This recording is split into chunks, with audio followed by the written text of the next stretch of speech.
Every picture of the solar system you have ever seen has told you a quiet lie, not a lie you could point to. Every planet sits in its proper place. Every orbit is drawn with care. Every distance obeys the laws of physics exactly. The lie is not in what the picture shows you. The lie is in where the picture stops, because the diagram ends almost precisely where the real solar system begins. Beyond Neptune, beyond the last planet you were ever asked to memorize, beyond Pluto and its frozen companions, beyond even the farthest machine that human hands have ever launched into the dark, there waits a structure so enormous that it makes the entire bright familiar solar system look like a single grain of light dropped onto an empty page. Astronomers call it the Oort Cloud. It may wrap our sun in a vast spherical shell of trillions of icy worlds, a shell so wide that sunlight itself, the fastest thing the universe permits, needs more than a year to drift from the sun to its outer edge. You think you know how large your cosmic home is. You've carried a picture of it in your mind since childhood. And tonight, gently, without alarm, that picture is going to come apart in your hands, and a far stranger and far more beautiful one is going to take its place. If you would like to keep drifting off to journeys like this one, take a soft moment to subscribe to Deep Space Slumber. Every video here is built for exactly this, to carry your mind somewhere vast and quiet while your body finally lets go of the day. Subscribing is how these journeys find their way back to you, night after night, and how you help others discover a calmer way to fall asleep. There is nothing else you need to do. No notification will disturb you. Just settle in. So let the room around you grow dim. Let your shoulders drop away from your ears. Let your breathing slow, and let it deepen, and let it become something you no longer have to think about. You do not need to remember any of this. You do not need to follow every number or hold every name. The facts are real, and they are here if you ever want them, but tonight they are only a current, something to float on while sleep moves toward you across the dark. There is nowhere you need to be. There is nothing you need to solve. There is only the sun, and the long quiet road that leads away from it, and the immense and patient structure waiting at the end of that road in the cold. Let us begin. Close your eyes for a moment, even if they are already closed, and let an image rise up on its own. The solar system. You already know what it looks like. You've seen this picture 1,000 times, in 1,000 small variations, and they have all left the same shape behind in your memory. A bright golden sun rests at the centre. Closest to it, almost lost in the glare, sits little Mercury, then Venus, wrapped in its pale, endless cloud, then Earth, your Earth, a small blue point, then rust-coloured Mars.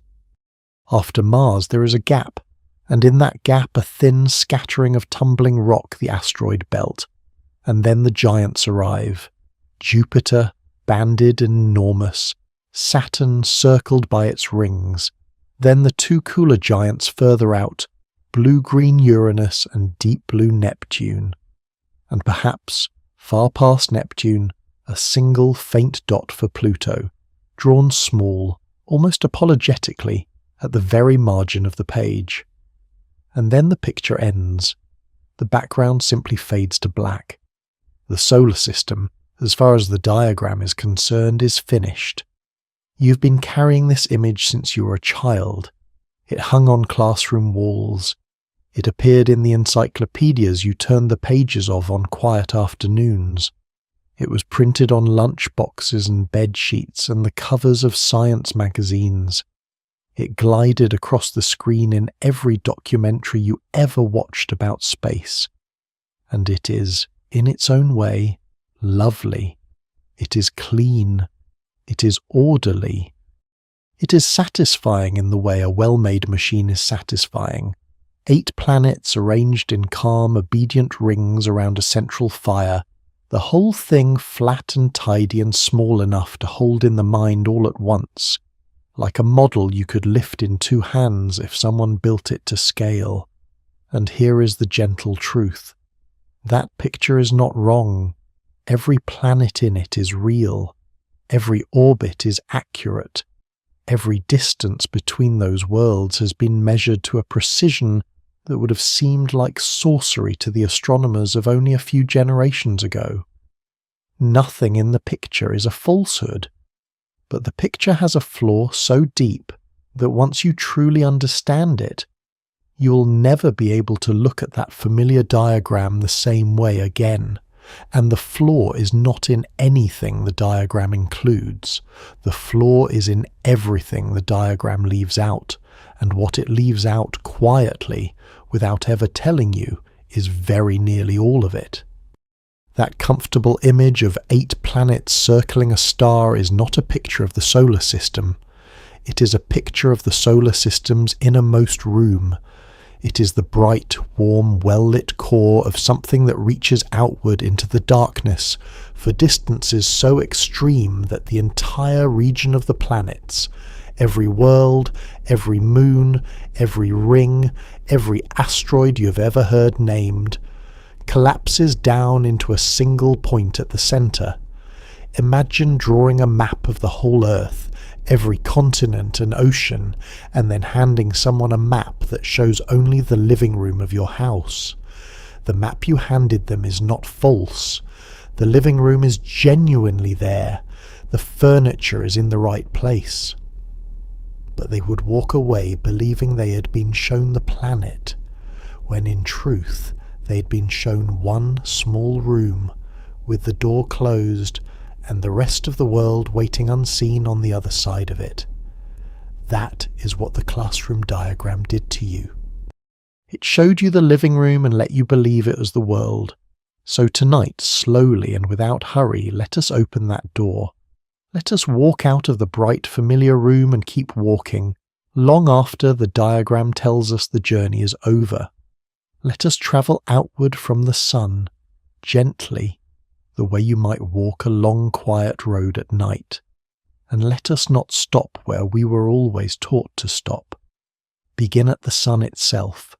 Our star is a sphere of glowing plasma, roughly 865,000 miles across, wide enough that more than 100 Earths could be laid in a line along its face. At its core, where gravity crushes hydrogen into helium, the temperature climbs past 27 million degrees Fahrenheit.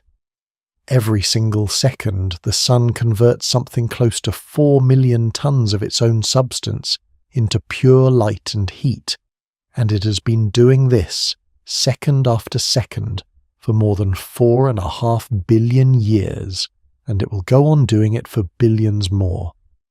That light pours outward in every direction at once. It fills the space around the sun with warmth and brightness, and it is this outpouring that defines the bright little room we were shown as children. Everything within the sun's gravitational reach moves around it. Everything, without a single exception. There is nothing in the sun's domain that the sun does not hold. Closest in is Mercury, a small scorched world circling the sun at roughly 4/10 of 1 astronomical unit. We will use that unit often tonight, so let it settle in softly. 1 astronomical unit is simply the average distance between the Earth and the Sun, about 93 million miles. It is the natural ruler of our solar system, the length we measure all other lengths against. Mercury orbits at 4/10 of that ruler. Venus follows at 7/10, hidden beneath its bright, unbroken clouds. Earth, by the very definition of the unit, sits at 1, and Mars circles a little beyond at about 1.5. These 4, Mercury, Venus, Earth, Mars, are the rocky inner worlds. They are small. They have solid ground and thin air. They huddle close to the sun's warmth, and the whole inner region they occupy is so compact that a beam of light can cross all of it, from the sun out past the orbit of Mars in well under half an hour. Beyond Mars lies that famous gap, and the asteroid belt scattered through it, a wide ring of rocky debris drifting between roughly 2 and 3 astronomical units from the Sun. The asteroid belt has a dramatic reputation, a place imagined as a churning hazard of tumbling boulders. The reality is far gentler and far emptier. The belt is mostly vacant space. It is a sparse handful of leftover stone, fragments of a planet that never managed to form, because the gravity of mighty Jupiter, waiting just beyond, kept stirring the material and never let it gather itself together. If you flew through the asteroid belt, you would almost certainly see nothing at all. And then, past the belt, the character of the solar system changes entirely. The small rocky worlds give way to giants. Jupiter orbits at about 5 2/10 astronomical units, a vast banded sphere of gas so massive that it outweighs every other planet in the solar system combined more than twice over. Jupiter's gravity is a kind of architect.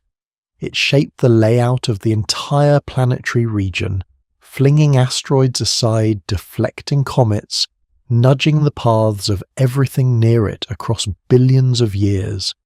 Saturn follows at about 9.5 astronomical units, wearing its rings of ice.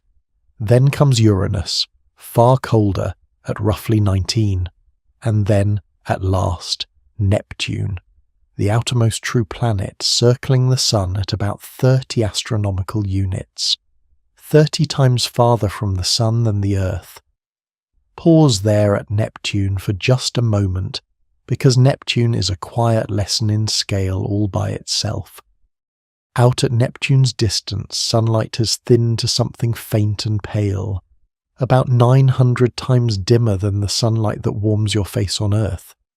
And Neptune moves so slowly along its enormous orbit that a single trip around the Sun takes 165 Earth years.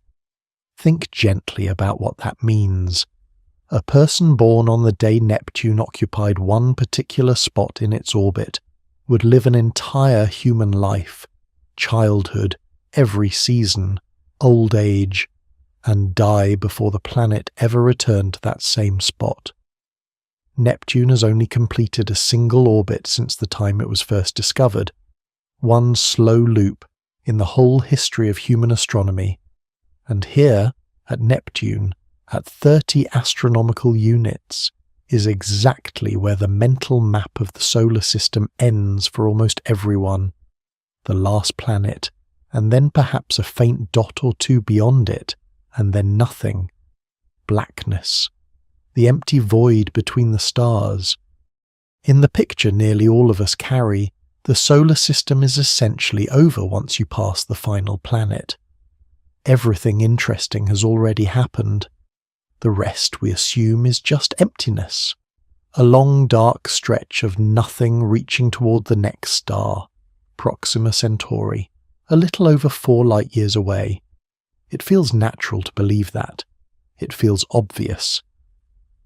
The diagram ended, so the solar system ended. But that assumption, gentle as it is, reasonable as it sounds, is wrong on a scale that is genuinely difficult to absorb. It is not slightly wrong.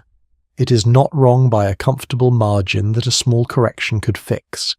It is wrong by a factor of thousands. The journey does not end at Neptune. At Neptune, the journey has barely cleared the doorway of the house. And so we keep walking, out past the last planet, into the part of the map that the diagram never dared to draw. And the first thing we find waiting in that darkness is not emptiness at all, it is structure.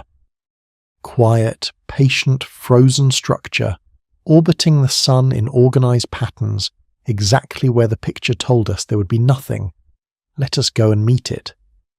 Just beyond Neptune, the darkness is not empty. It is filled, very thinly and very quietly, with a broad ring of frozen worlds. Astronomers call it the Kuiper Belt, and it stretches from roughly 30 astronomical units, Neptune's orbit, outward to about 50. It is a flattened disk of ice and rock, lying more or less in the same plane as the planets, and it is the true homeland of Pluto, which orbits within it at about 39 astronomical units. But Pluto is not alone out there. The Kuiper Belt holds at least 100,000 objects larger than 60 miles across, and very likely millions of smaller ones. A great slow scattering of frozen remnants left over from the morning of the solar system, when the planets were still gathering themselves out of dust. For most of human history, no one knew the Kuiper Belt was there. It was not confirmed to exist until 1992, when two astronomers, David Jewett and Jane Liu, after years of patient searching, found the first object orbiting beyond Pluto. A faint, cold, slow-moving point of light. And with that single discovery, the old picture cracked, gently, for the first time. Because that discovery proved something the classroom diagram had never admitted. The solar system does not simply stop at Neptune. There is structure beyond the last planet. There is material out there, orbiting the Sun in organized repeating patterns in a region the diagram had always left blank. And yet, and this matters, so let it settle softly, even the Kuiper Belt only extends the map a little. 50 astronomical units is still, in the grand sweep of things, remarkably close to the Sun. Light from the Sun reaches the outer edge of the Kuiper Belt in only about 7 hours. The Kuiper Belt is like a porch beyond the back door of the house. It tells you quietly that the property is larger than you thought, but it does not begin to prepare you for how much larger. Because past the Kuiper Belt, the solar system grows stranger still. There is a region called the scattered disk, beginning around 30 astronomical units and reaching outward to several hundred. The worlds out there move on long, stretched, lopsided orbits, paths flung into those strange shapes long ago by the gravity of Neptune. One of them, the dwarf planet Eris, swings as far as 97 astronomical units from the Sun at the most distant point of its orbit. Eris is roughly the size of Pluto, and yet it spends much of its long year in a cold and distance that Pluto never reaches. And then there is Sedna. Sedna is worth slowing down for because Sedna is a kind of signpost. It was discovered in 2003 by the astronomers Mike Brown, Chad Trujillo, and David Rabinowitz, and it follows one of the most extreme orbits of any world we have ever found. At its closest approach to the Sun, Sedna comes no nearer than about 76 astronomical units, already far beyond Neptune, far beyond the Kuiper Belt. And at the farthest point of its orbit, Sedna drifts out to roughly 937 astronomical units. A single orbit, one slow, lonely loop around the Sun, takes Sedna something on the order of 11,400 years. Think of that gently. The last time Sedna was as close to the Sun as it is now, the last great ice age was loosening its grip on the Earth, and human beings had not yet planted the first field of grain. And here is what makes Sedna a signpost rather than just a curiosity. Sedna's orbit cannot be explained by the planets. It does not come close enough to Neptune for Neptune's gravity to have placed it on that path. Something else shaped Sedna's orbit. Something reached out long ago and pulled its course into that vast and detached ellipse. Perhaps a star that passed near the Sun in the crowded years of the Sun's birth. Perhaps the slow gravitational pull of the entire Milky Way galaxy. Sedna sits in a kind of borderland a transitional region sometimes called the inner edge of the Oort Cloud, and its very existence is a whisper. It whispers that the sun's gravitational reach extends much, much farther than the bright region of the planets would ever lead you to believe. So we keep walking, out past the scattered disk, out past Sedna's long and solitary orbit, and at roughly 120 astronomical units from the Sun, we arrive at a genuine boundary, a real one. It is called the heliopause. To understand it, picture the Sun not only as a source of light, but as a source of wind. The Sun is constantly breathing out a thin stream of charged particles in every direction, the solar wind, racing outward at something like 1,000,000 miles an hour. That wind blows a great invisible bubble around the Sun and all its planets, a bubble of the Sun's own particles, holding back the thin gas that drifts between the stars. The heliopause is the wall of that bubble. It is the place, far past Neptune, where the solar wind finally loses its long-pushing match against the pressure of interstellar space. Inside the heliopause, the Sun's wind rules the local environment. Outside it, the particles and magnetic fields of the wider galaxy take over, and humanity has actually touched this boundary. NASA's Voyager 1 spacecraft, launched back in 1977, crossed the heliopause in August of 2012 at a distance of about 122 astronomical units from the Sun. Its twin, Voyager 2, crossed in November of 2018 at around 119. Both of those small, ancient, faithful machines sent their signals back across the dark, and the signals carried the same quiet news. They had passed out of the Sun's wind and into interstellar space. And this is the boundary that the whole world, very understandably, mistook for the edge of the solar system.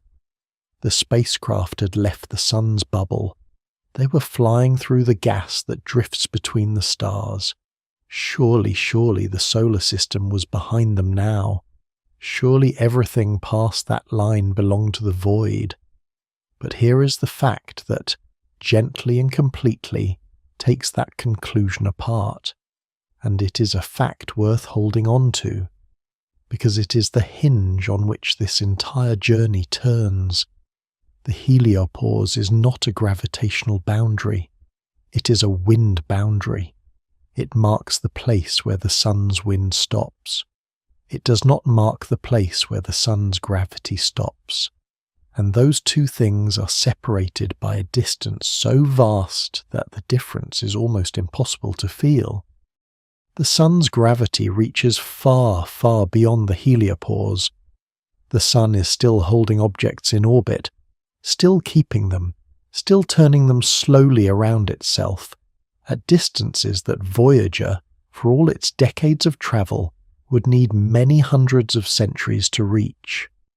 The heliopause sits at about 120 astronomical units. The Sun's gravitational domain may extend to 100,000 astronomical units, or even farther. That is a difference of nearly 1,000 times. Crossing the heliopause and announcing that you have left the solar system is a little like stepping off your own front porch and announcing that you have left your country. You have crossed a real line. The porch is genuinely behind you. But the border of the nation is still impossibly far ahead, out past the horizon, in a direction you have barely begun to travel. And yet, and this is the gentlest sorrow of the whole story, that is very nearly the message the world received.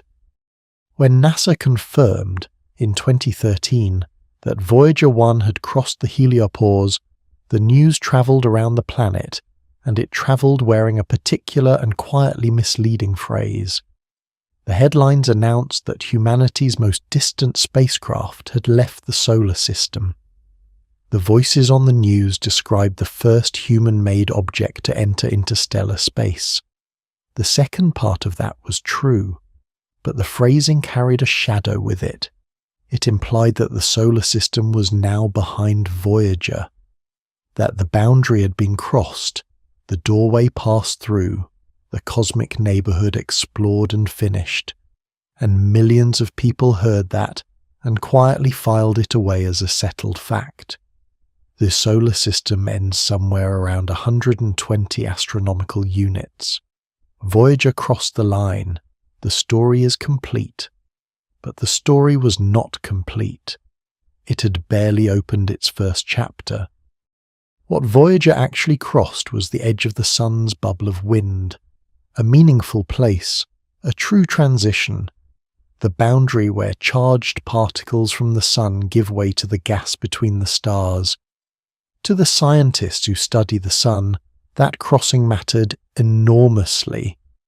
But it had almost nothing to do with the sun's gravitational reach, which continues outward, unbroken, for thousands of times that distance.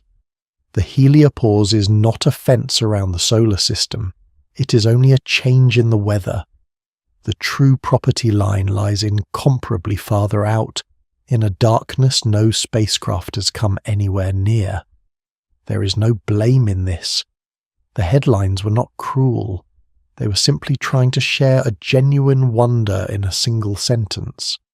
But the effect was that an entire generation of gentle, curious people received a mental anchor for the size of the solar system, and that anchor is wrong by a factor of nearly 1,000. So when someone later hears that the sun's domain may stretch to 100,000 astronomical units, the number arrives and bounces off a wall of earlier belief that says the solar system ends at 120. The two numbers cannot both live in the same mind, and the one that usually survives is the one that arrived first, the comfortable one, the one attached to the triumphant story of a brave little spacecraft finally leaving home. So tonight, softly, we're going to let that comfortable number go. Not with any shock, just the way you let go of a thought at the edge of sleep, without holding on, without struggling, simply opening your hand and allowing it to drift away. Because something is out there, something far beyond the heliopause, far beyond Sedna, far beyond anything any human eye or human machine has ever directly seen. And the evidence for it has been falling gently into our skies for as long as human beings have looked up at night. We just never quite understood what those visitors were telling us, until we learned to listen. Comets. For almost the whole of human history, comets were objects of dread. They appeared without warning, a smudge of light where no light should be, a slow, pale streak unfolding across the familiar sky, and they were read as omens, as warnings, as cracks in the order of the heavens. Kingdoms feared them. Whole peoples watched them with held breath. But a comet is not an omen. A comet is a messenger. And once you understand where the messages come from, the dread softens into something closer to awe. A comet is, at heart, a small frozen world, a drifting mountain of ice and dust, dark and silent, that has spent almost the whole of its existence in the deep cold far from the sun, and then, for one reason or another, its long, quiet orbit carries it inward. As it approaches the sun, the warmth begins to reach it, and the ice on its surface does not melt. It turns directly into vapour, lifting off the little world in a glowing shroud, streaming away into a long, luminous tail. For a few brief weeks or months, the silent, frozen wanderer becomes the most beautiful thing in the sky, and then it rounds the sun and retreats, and the tail fades, and it returns to the dark. Now, here is where the comets begin to speak. There are two great families of them, and the difference between the families is the difference between a question and an answer.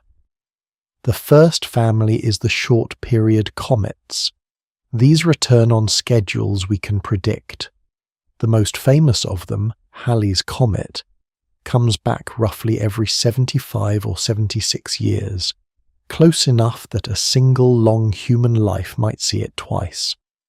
The short-period comets travel on orbits that are relatively small and relatively flat, tilted only modestly from the plane in which the planets move. And when astronomers trace those orbits back, they find that most short-period comets come from the Kuiper belt or the scattered disk, that flattened ring of ice just beyond Neptune.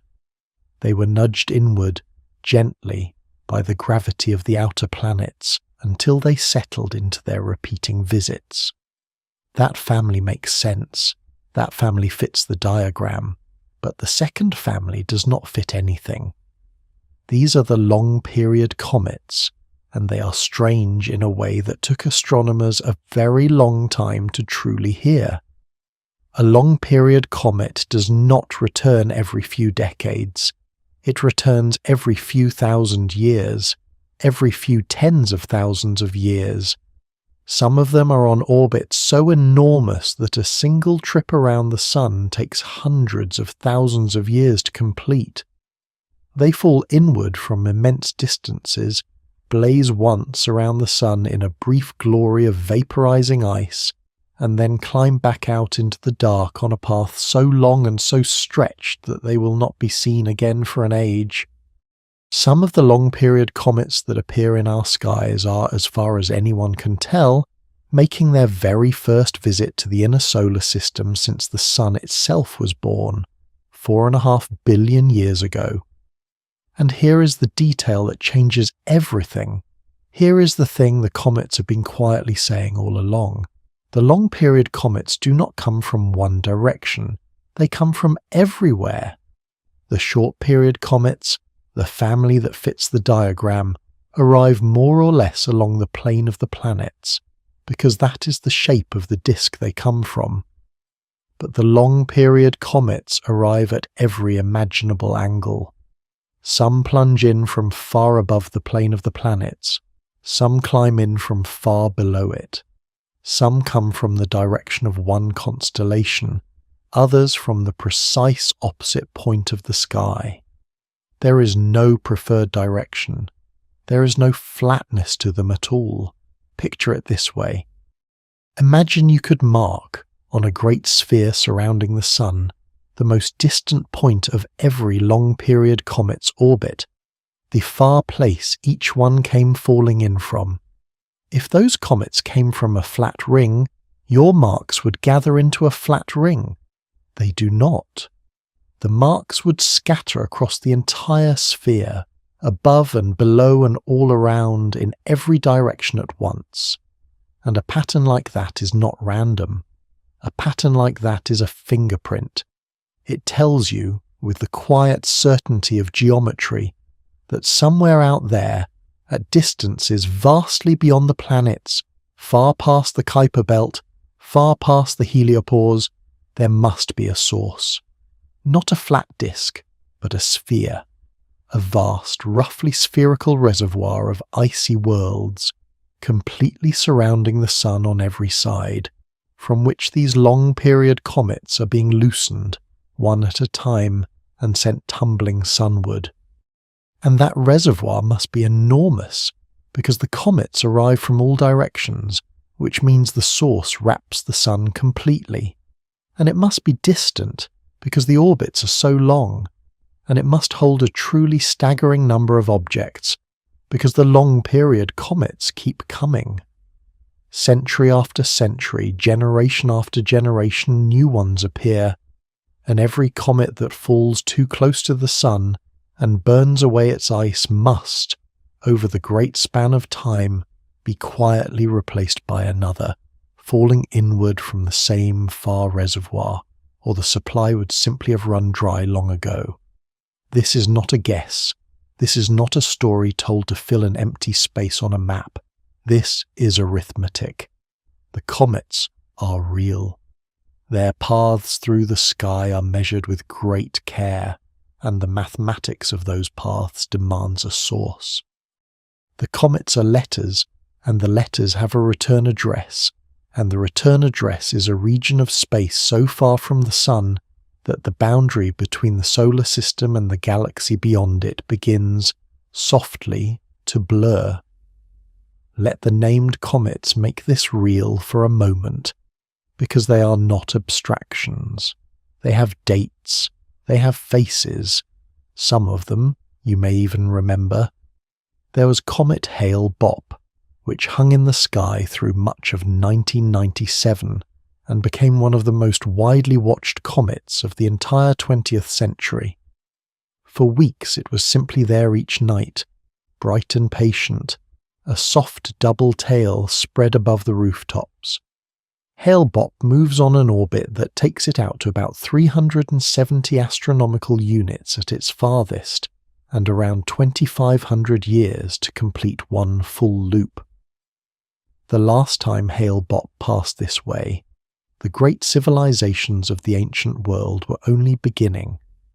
It spent all the centuries in between drifting through the deep cold, and then it came back briefly to be seen by millions of upturned faces, and then it left again, and it will not return until a future none of us can picture.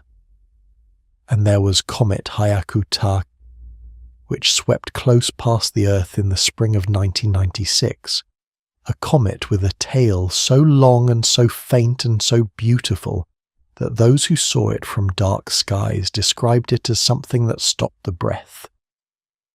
Before its encounter with the inner solar system, Hyakutake was on an immense orbit, reaching far out into the cold, and then its passage near the giant planets reshaped its path entirely, stretching its orbit so that it will not now return for something like 70,000 years.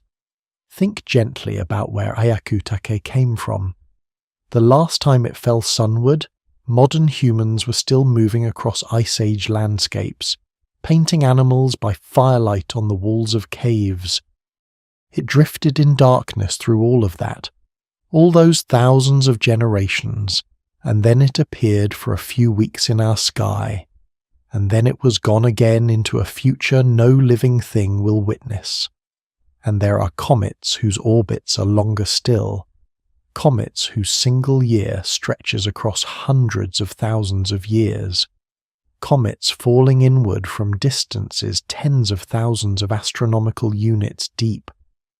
These are the most direct messengers of all.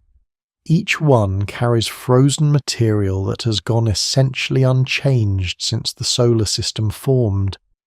Each one is a small sealed sample of the original cloud of dust and ice from which the planets were built, and each one, arriving from its own random angle out of the dark, adds one more mark to that great sphere of return addresses and confirms once again the shape of the thing that sent it. New long-period comets keep arriving. They arrive in our own time, discovered by telescopes scanning the sky each night. Astronomers can tell from the steep tilt and the enormous reach of their orbits that they have come from the far reservoir, and that for many of them this is a first and only visit.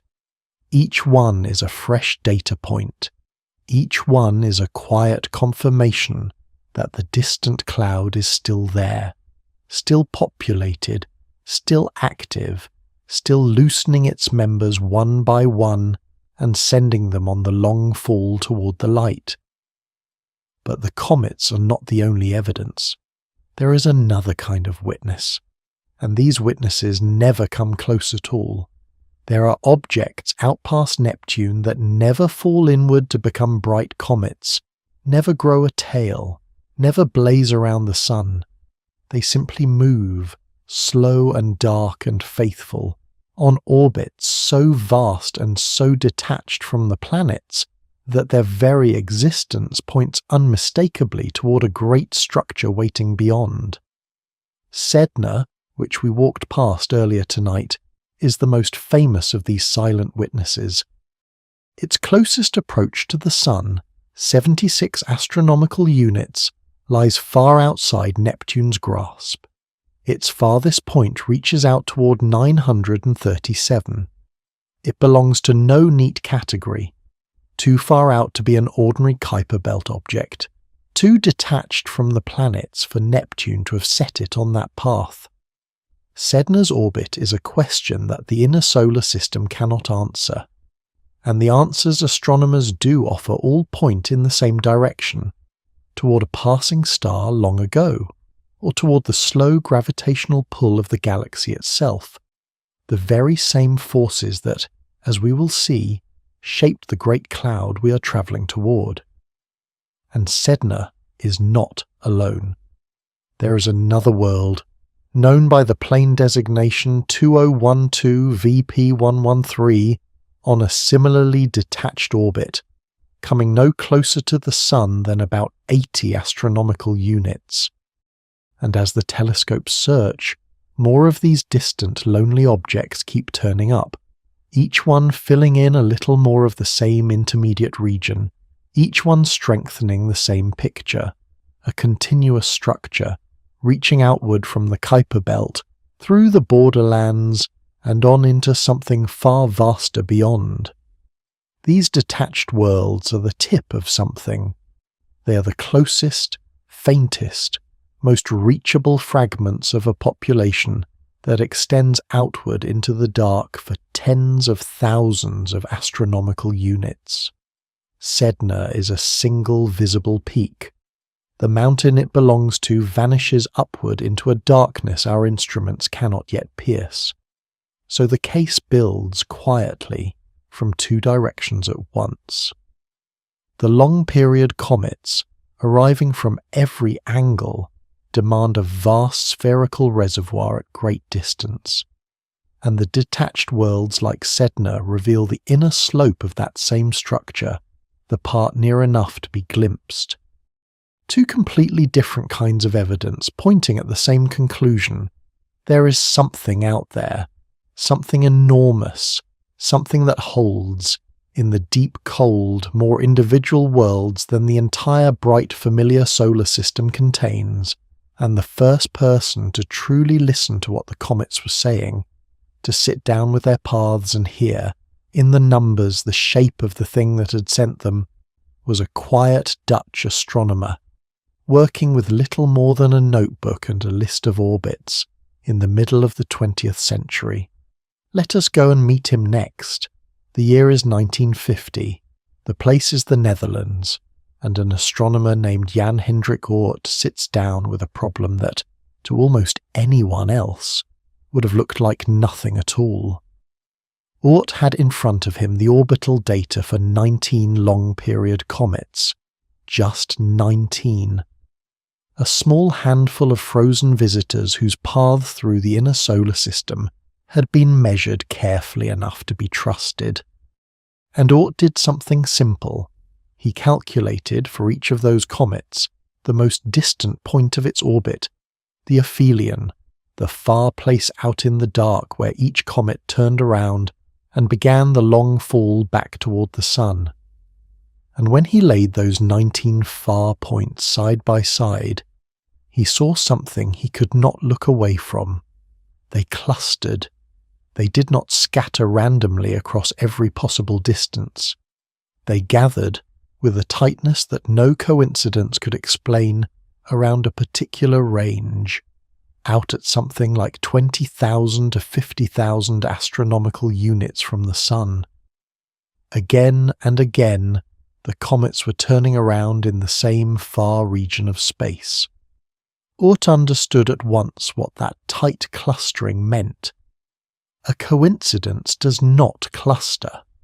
A clustering like that is the signature of a structure, a specific place at a specific distance where the comets are coming from. A vast reservoir of icy bodies orbiting the Sun at the very outermost reach of its gravitational hold. Oort was not the first to imagine such a thing. 18 years earlier, in 1932, an Estonian astronomer named Ernst Bick had proposed, on more theoretical grounds, that a great cloud of comets might surround the solar system at its distant edge. The idea had been quietly waiting. But it was Oort who had the comet data in his hands. It was Oort who could point to the clustering and say, "Here is the evidence written in the orbits themselves." And it was Oort who supplied the missing piece, the mechanism. Because a reservoir of comets sitting quietly at the edge of the solar system raises an obvious and difficult question. If those frozen worlds are out there in stable orbits, holding their distance, minding their own business across billions of years, then what knocks them loose? What reaches into that calm and distant population and sends one of its members falling all the way down to the sun? Oort's answer was the passing stars. Here is the gentle truth behind that answer. The stars are not fixed. The night sky looks eternal to us, the constellations seemingly carved in place. But that stillness is an illusion of the shortness of a human life. Every star, including our sun, is moving. Each one travels its own slow orbit around the heart of the galaxy, and so the stars drift, century by century, past one another, like ships on a vast dark sea, each on its own course. And over the long reaches of time, millions of years, other stars occasionally pass relatively near the sun. Not near enough to disturb the planets, not near enough to be felt anywhere in the bright familiar room, but near enough, Oort realized, to reach the very outermost edge of the sun's domain, where the icy worlds are held only by the faintest and most delicate thread of gravity. Out there, a passing star does not need to do much. The thread is already so thin. A gentle gravitational tug, as the star drifts by over thousands of years, is enough to change one of those distant orbits, just slightly, just enough, and set the icy world on a new path. A path that, across the next long age, carries it falling inward, past the giant planets, past Mars, past the Earth, close enough to the sun at last for its ice to lift away into a glowing tail. A comet is born, and its birth certificate, written into the shape of its orbit, names its home, a region so far out that the line between the solar system and the galaxy has begun to dissolve. Oort proposed that this reservoir was not a thin ring and not a flat disk, but a sphere, a thick spherical shell of icy worlds, completely enclosing the solar system, at distances thousands of times greater than Neptune's orbit. In the decades since, the structure has carried his name. We call it the Oort Cloud. And in all the years since he first described it, every new line of evidence has only strengthened the case for its existence. But here is the part of Oort's discovery that ought to make you pause, even now, even half asleep. Here is the number. When Oort published his work, his estimate for the outer boundary of this cloud reached somewhere around 50,000 to 100,000 astronomical units from the Sun. Later models, refining the picture, push some estimates higher still, toward 150,000, even 200,000 astronomical units.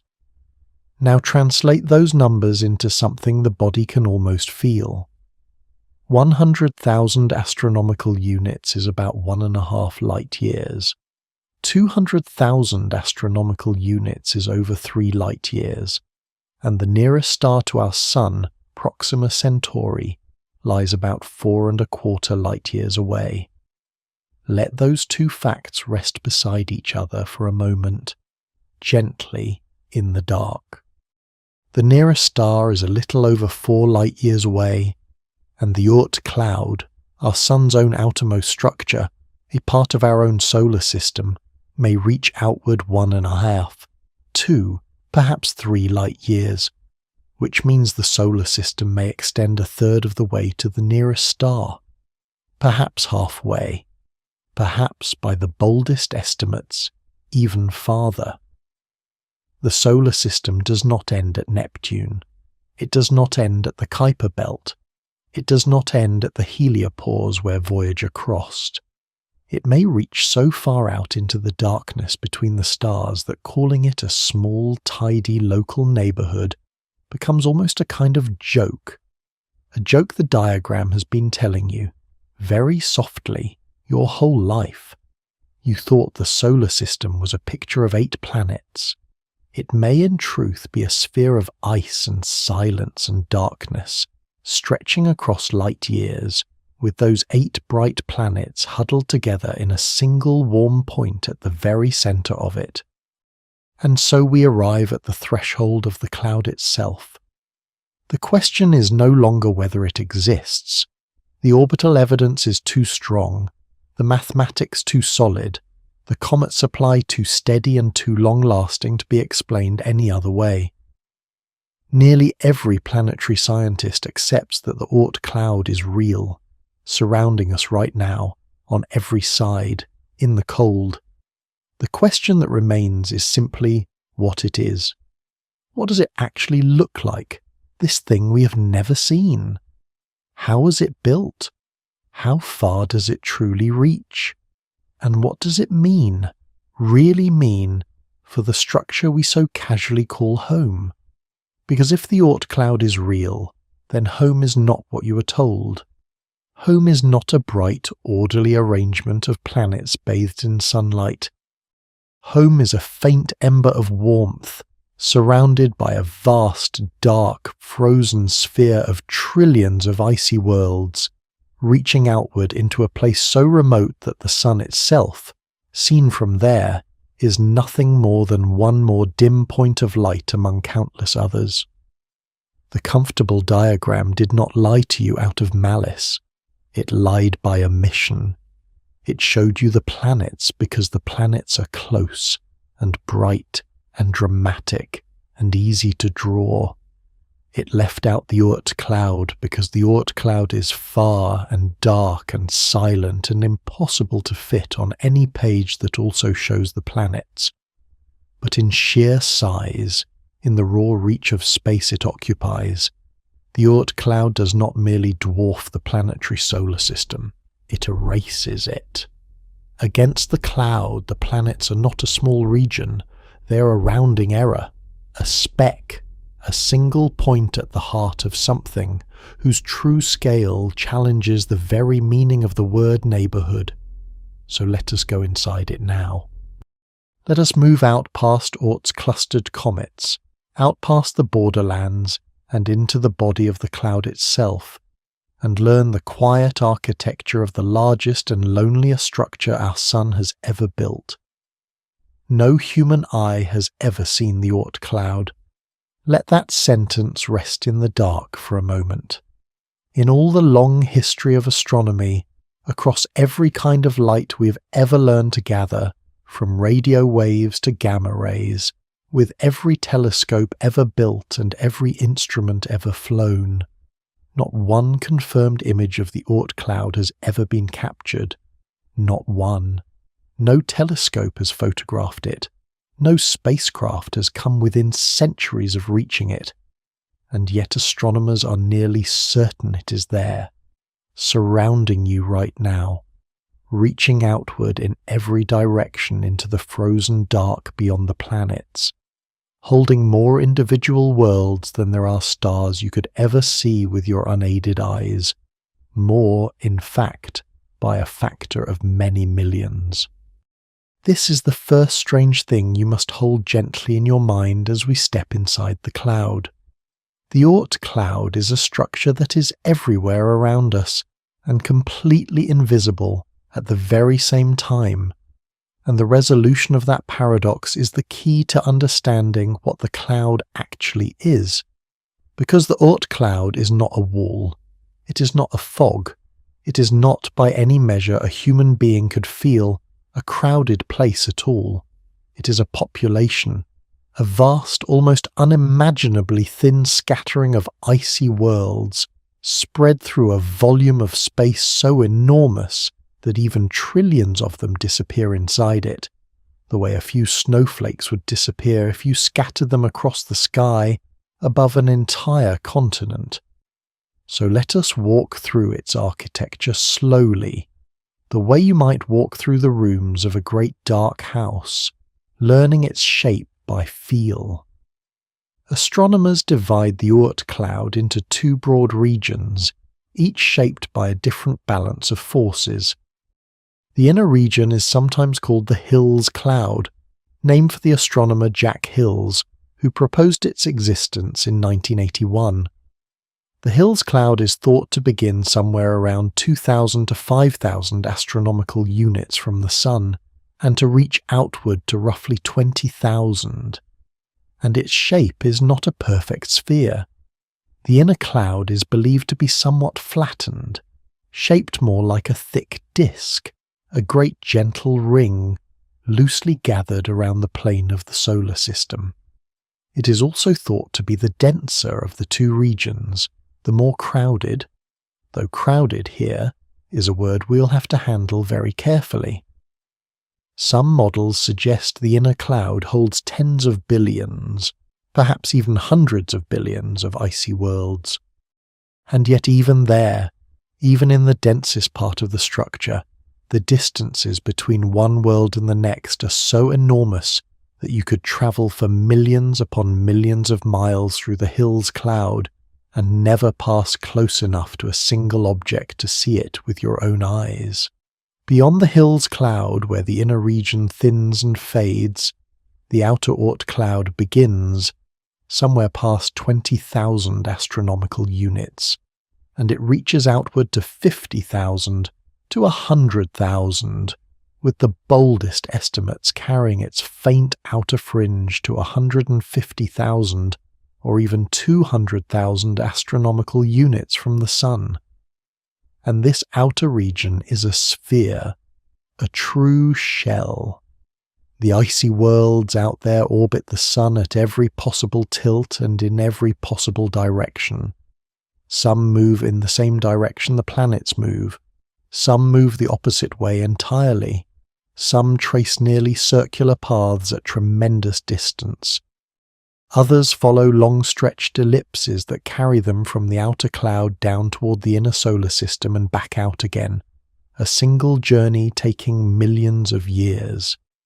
This is the shape, then, a flattened inner disk and a vast spherical outer shell, nested one inside the other, both of them centered on a sun so distant that it offers them no warmth at all. How many worlds drift through this structure? We cannot count what we cannot see, but astronomers can estimate by working backward from how often new long-period comets arrive, and from the physics of how those comets are loosened from the cloud, and the numbers that come back are quietly staggering. The careful, conservative estimates place the population at several 100 billion objects larger than about half a mile across. The more generous models suggest 1 trillion or more, 1 trillion frozen worlds, held by a single star. And here is where the architecture turns genuinely strange.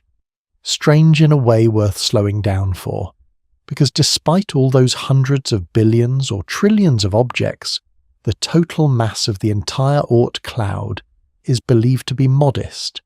Surprisingly, almost unbelievably modest. Estimates vary, but much of the recent work places the combined mass of every world in the cloud at only a few times the mass of the Earth, and some estimates fall well below even that, to a fraction of an Earth mass. Hold those two facts together in the dark gently, because their pairing is one of the most beautiful and disorienting things in this entire story. 1 trillion worlds, and all of them together, weighed on a single scale, would amount to no more than a handful of Earths. We will return to that strangeness later and feel it more fully. For now, simply let it rest. The Oort Cloud is one of the most diffuse, most spread out, most gently insubstantial structures in the entire solar system. Its matter is scattered so thinly through such an enormous volume that the very best vacuum a laboratory on Earth can produce would seem, by comparison, almost crowded. Now, What are these worlds themselves? These trillion drifting objects?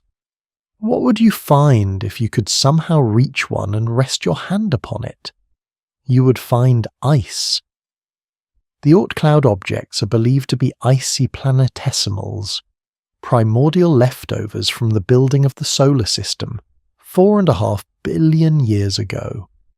They are made mostly of frozen water, mixed through with frozen carbon dioxide, frozen methane, frozen ammonia, and other simple compounds, all of it bound together with dust and rock. Most of them are small, a few miles across or less, though some may be considerably larger. They are dark, reflecting almost none of the little light that reaches them, and the light that reaches them is almost nothing at all. Think, for a moment, of how cold these worlds are.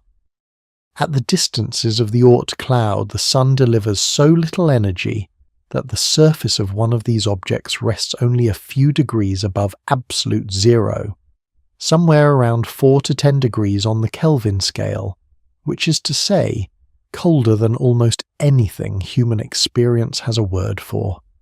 It is a cold so deep that gases we think of as impossible to freeze, nitrogen, carbon monoxide, lie there as solid, motionless ice.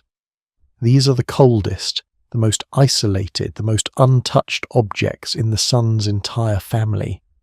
They drift through a darkness very nearly total, on orbits so vast that a single loop around the Sun takes millions of years to close. And they have been doing this, drifting, frozen, silent, unwarmed, unseen, since before there was an Earth with oceans on it, since before there was life, since before there was anything at all on the small blue world but molten rock and falling stone. Those frozen wanderers were already out there, already turning slowly in the dark, and they have simply continued patiently through every age the inner solar system has lived through, every extinction, every ice age, the rise and fall of every mountain range, the appearance and the long history of every living thing. While all of that happened, down here in the light, the Oort Cloud worlds did nothing at all but drift and hold their cold and wait. There is a kind of peace in that thought, if you let there be. The day you have just finished, with all its weight and all its noise, out there, in the cloud, that day did not register. It was not even a single grain of time. The cloud does not measure its existence in days. It barely measures it in millennia. To a world in the Oort Cloud, the whole of human history is a brief flicker too small to notice. There is something restful in being that small. The cloud asks nothing of you. It does not know you are awake. It does not need you to do anything at all. Now, you may be wondering, gently, drifting, how astronomers can possibly be so confident about a structure that no one has ever seen. The architecture I have just walked you through, the 2 regions, the trillion worlds, the deep cold, how can any of it be known if not one image of the cloud has ever been made? The answer, once again, is the comets, and it is worth hearing the logic clearly, because it is one of the most elegant pieces of reasoning in all of science. The long-period comets arrive, as we have heard, from every direction in the sky. There is no preferred angle, no flatness, no plane. Now think about what that requires. If the long-period comets came from a flat ring, like the Kuiper belt, they would arrive preferentially along that ring's plane. You would see them mostly edge-on, mostly near the line of the planets, but they do not. They come pouring in from above, from below, from every tilt between. And the only shape of source that can produce comets arriving evenly from all directions is a sphere, a shell, a great spherical reservoir wrapped completely around the sun.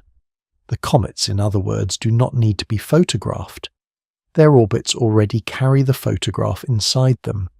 Trace enough long-period comet orbits back to their far turning points, and the shape of the cloud assembles itself, point by point, out of pure geometry. And the comets reveal more than just the shape. They reveal that the cloud is still full. Long-period comets are fragile. Every time one rounds the sun, the heat strips away a little more of its ice. After enough passes, a few hundred at most, a comet is simply gone, worn away to nothing. Which means that any population of comets that was not being refilled would have run dry long, long ago. The solar system is 4.5 billion years old. A comet supply that old, with no reservoir behind it, would have emptied itself in a small fraction of that time, and yet new long-period comets keep arriving, fresh ones, comets on first visits. This very fact, the simple, continuing fact that new comets still come, is a proof. It proves that a vast reservoir of icy worlds still waits at great distance, still holding its trillion members, still loosening them one by one and sending them down the long road to the light, exactly as it has done since the beginning. So the architecture is real. We know its shape from the angles of the comets. We know it is still populated because the comets still come. We know roughly how cold its worlds are and roughly what they are made of. We know it is a sphere of ice and silence reaching outward, perhaps light years from the sun.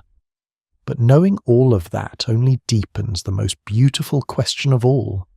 Where did a trillion frozen worlds, scattered across light years of darkness, actually come from? They did not form out there. The cold is too deep, the material too thin, the distance is too great for worlds to gather themselves so far from the sun. They must have come from somewhere else. They must have been carried, or flung, or placed out there in the dark by some great event in the solar system's distant youth.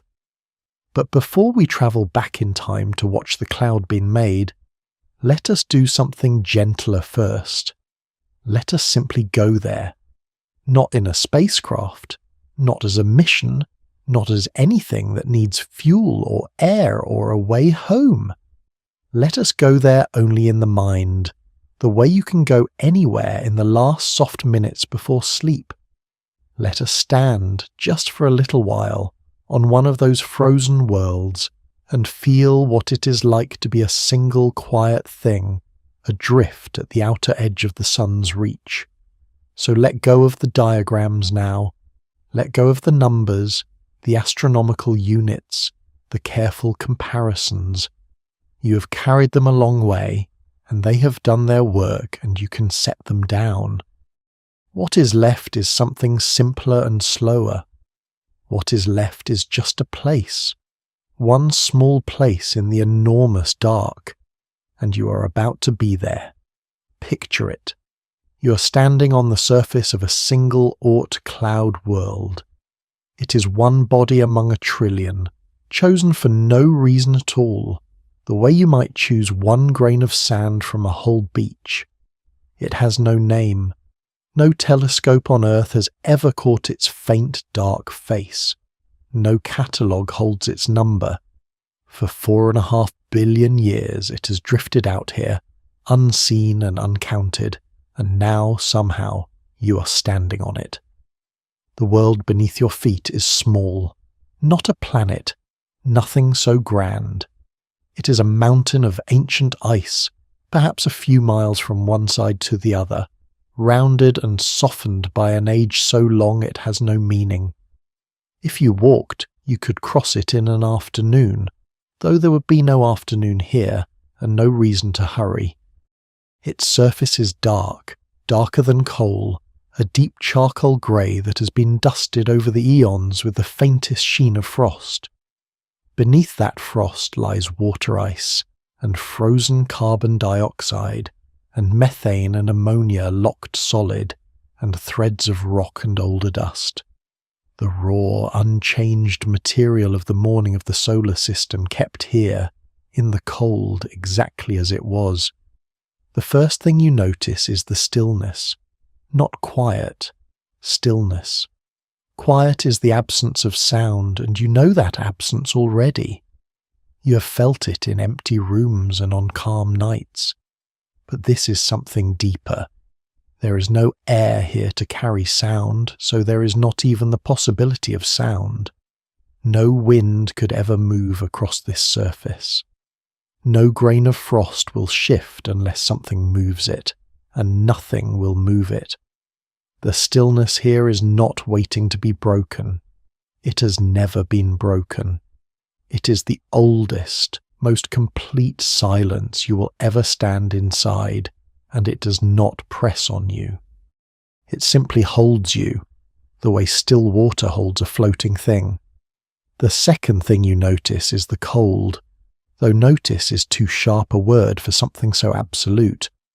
The surface beneath you rests only a few degrees above absolute zero, the coldest that anything in the universe is permitted to be. This is cold past the point of biting, cold past the point of any sensation that has a name. It is not the cold of winter, which is restless and full of motion. It is the cold of perfect rest, of every atom slowed almost entirely to stillness, of a world that long ago gave up every last whisper of warmth it ever held and has simply lain quiet ever since, asking for nothing. And then you look up. The sky above this world is not like any sky you have ever stood beneath. There is no blue. Blue is a trick of air and sunlight, and there is neither here. There is no soft glow along any horizon. The sky is pure black, the unbroken black of deep space, and it comes all the way down to the ground at your feet. There is no line where the world ends and the sky begins. The dark simply rises from the frost and keeps going in every direction, forever. And scattered across that black, there are the stars. They do not twinkle. Twinkling is another gift of air, of a restless atmosphere stirring the light as it passes, and there is no air here to stir anything. So the stars do not flicker or shiver. They are fixed. They are perfectly, flawlessly steady. Thousands upon thousands of unwavering points, each one holding its light without the faintest tremble, hanging in the black like frost caught on a vast dark window. It is the steadiest sky imaginable. Nothing in it moves. Nothing in it ever hurries. You could watch it for 100 years and not see a single star shift its place. And here is the quiet wonder of that sky, the thing worth holding gently in your mind as you drift. Those constellations overhead, they are almost exactly the constellations of Earth, the same patterns, the same familiar shapes that human beings have traced and named and told stories about for as long as there have been human beings to look up. You have come so unimaginably far from home, trillions of miles, a journey light itself needs more than a year to make, and yet the night sky has barely noticed you leave. The other stars are so enormously distant that even this vast crossing is, to them, nothing at all. You have walked to the very edge of your sun's domain, and the stars have kept your old sky waiting for you, almost perfectly unchanged. There is something deeply consoling in that. However far you go, the great patterns hold. But now look for the sun. You will have to look carefully because finding it is not easy, and that, more than any number, more than any diagram, is the thing that finally tells you how far out you have come. The sun is there. It has not abandoned you. It is still, even from here, the single brightest star in the whole of your sky. If you know where to look, you will find it, a sharp, clean, brilliant point of white light, brighter than Sirius, brighter than anything else in that black. It is beautiful. It is unmistakably a star worth noticing. But it is only a star. That is the quiet revelation of this place. The sun out here is a point and nothing more. It has no disk you could measure. It is not a face in the sky. It is not a presence. It is not the warm ruler of the day that every living thing on earth has always known. It throws no warmth at all across this enormous gulf. Hold out your hand toward it, and you will feel nothing. No heat on your skin, not the faintest touch of it. It casts no real shadow at your feet. It does not light the frost around you into colour. It cannot melt so much as a single crystal of the ice you stand on. It is a lighthouse so far away that its beam, still technically reaching you, has thinned to something you can see but never feel. And yet, and this is the part to carry softly down into sleep, that distant, heatless point of light is still holding you. You cannot feel it holding you. There is nothing to feel, but it is. An invisible thread of gravity, impossibly fine, stretches across all that dark and fastens this little frozen world, and you, standing on it, gently to that far bright point. And along that thread, slowly, slowly, you are moving. This world is in orbit. It is falling around the sun in a circle so enormous that the motion is impossible to sense and almost impossible to imagine. You're not adrift. You're not lost. You're travelling on the longest, calmest, most patient journey there is. Think about how slow that journey is, because its slowness is the most peaceful thing about it. A world out here does not race around the sun the way Earth does, hurrying through a full orbit every year. A world out here takes its time, one single circuit, one lap, 1 year for this place might last 1,000,000 years. It might last several million. The orbit is so vast and so unhurried that an entire human civilization, from its first scratched mark to its last, would not be long enough to carry this world even a small step along its path. Nothing here is in a rush. Nothing here has ever been in a rush. You're standing on a world whose single quiet thought, if it had one, would take longer to complete than the whole story of life crawling from the sea onto the land, and nothing changes. That is not a sad thing here. It is a restful one. On Earth, change is constant. Light into dark, warmth into cold, one season folding into the next, everything always becoming something else. Here there is none of that. There is no day to end. There is no night to wait through, because it is always gently night. The sun will not rise because it never set. The stars will not wheel away because they are too far to wheel. The frost at your feet lies exactly as it has lain for longer than there has been an earth to compare it to, and it will lie that way, untouched, for as long again. You are standing inside a single, endless, unbroken moment. Time still passes here, but it passes the way deep water moves, so smoothly and so slowly that from the inside it can hardly be told from perfect rest. And you are alone, truly completely alone, and this too is something to feel without any fear at all. Somewhere out in that dark are the others, 1,000,000,000,000 sibling worlds, each one a frozen mountain like this one, each one drifting along its own enormous slow orbit, each one as old and as silent and as patient as the world beneath your feet. They are your neighbours. You belong to the same vast, gentle company. And yet you cannot see a single one of them. They are simply too far apart. The nearest of them is so distant that even if it were lit like a beacon, you would not pick it out from the ordinary stars.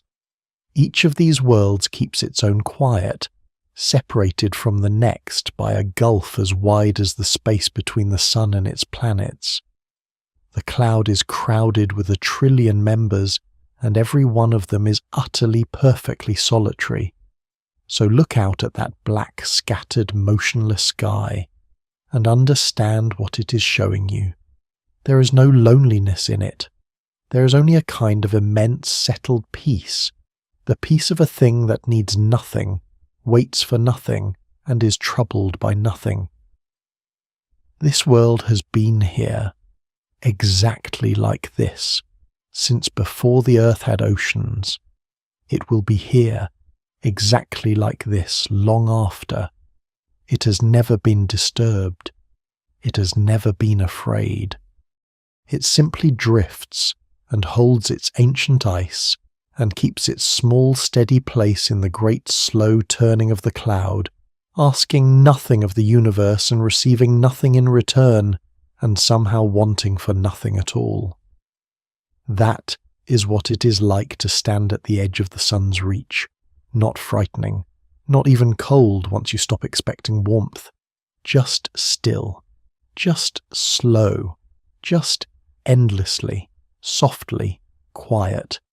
A place where nothing is urgent, where nothing is unfinished, where the only motion is a fall so gentle and so vast that it feels exactly like rest. Stay here as long as you like. There is no hurry. There is never any hurry out here. Let the steady stars hold their places above you. Let that small bright sun keep its faithful invisible thread fastened to you.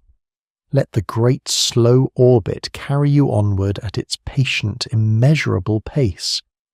And when you are ready, only when you are ready, we will leave this frozen world to its long, untroubled drift, and we will go back very gently to the beginning of everything to see how a place so peaceful could ever have been born. Because it was born. This stillness has a history. This silence was once the aftermath of something enormous, and so we turn, at last, to that history, to the story of how the cloud's billion-mile calm was made. It is one of the most dramatic chapters our solar system has ever lived through. It is a story of giant planets on the move, of a whole region of space thrown into chaos, of countless worlds flung outward like seeds scattered across the dark. The deep peace you have just stood inside was not always there. It was assembled slowly out of violence, out of an upheaval so great that it rearranged the outer solar system entirely. It is the story of how the gentle, frozen, silent cloud was born in catastrophe. Let us go back then, 4.5 billion years to the very beginning, and watch the cloud being made. Rewind time gently, 4.5 billion years. Let the planets dissolve.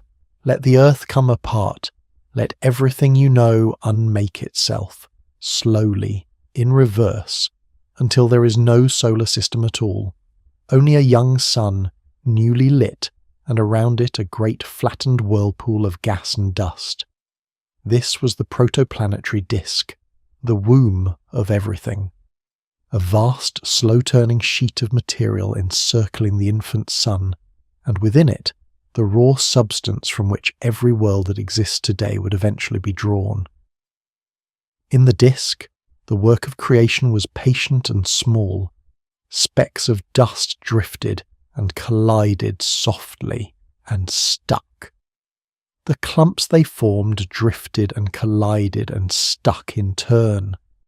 Over long ages, grain by grain, pebble by pebble, boulder by boulder, the disk built larger and larger bodies out of its own substance.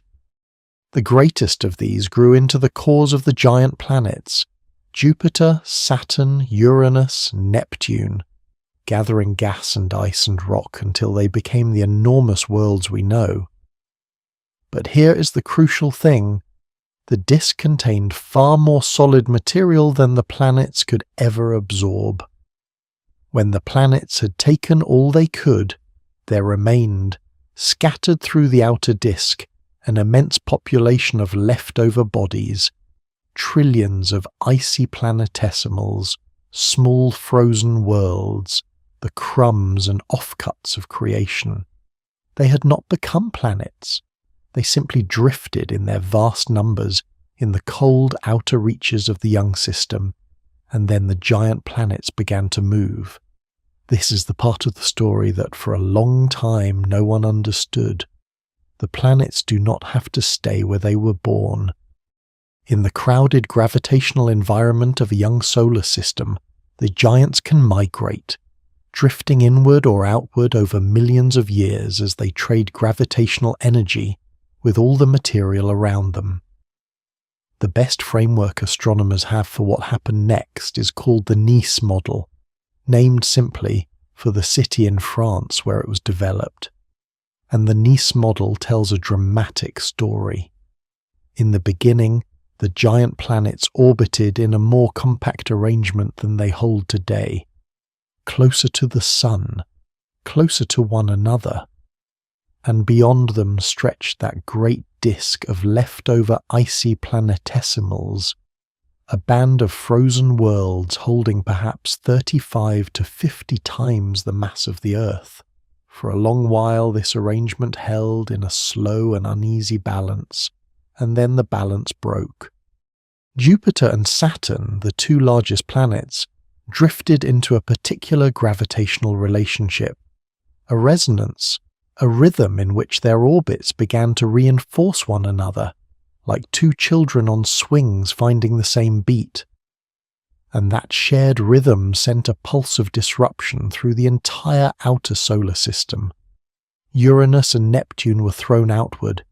Picture it, these two ice giants, enormous worlds, driven outward from their birthplaces, ploughing directly into that vast disk of frozen planetesimals, like ships driven into a field of floating ice. And for the planetesimals, this was the great upheaval, the great scattering. As Uranus and Neptune migrated outward through the disk, their gravity flung the icy worlds in every direction at once. Some were hurled inward, raining down toward the Sun and the rocky planets. And this storm of inbound debris may be the very event recorded in the ancient cratered face of our own moon, a period astronomers call the heavy bombardment. Other planetesimals were flung outward instead, thrown onto long, enormously stretched orbits that carried them thousands, even tens of thousands of astronomical units from the Sun. And many of the outward flung worlds were thrown so hard that they were lost entirely, cast clean out of the solar system, never to return, set adrift forever in the dark between the stars. But not all of them, and here is the gentle hinge of the whole story. A great many of those scattered planetesimals were flung far, but not quite far enough, or not quite fast enough to escape. They reached out to enormous distances and they slowed, and they remained bound to the Sun, held by the faintest thread of its gravity, swinging on orbits so vast that a single loop took millions of years. And once they were out there, once they had been thrown into that distant, slow, lonely region, two new and gentler forces began, very slowly, to take hold of them. The first was the galactic tide, the combined gravitational pull of the whole Milky Way. The second was the lingering influence of the Sun's birth cluster, the crowd of sibling stars among which the Sun was born, still nearby in those early ages. These two forces did something subtle and beautiful across hundreds of millions of years.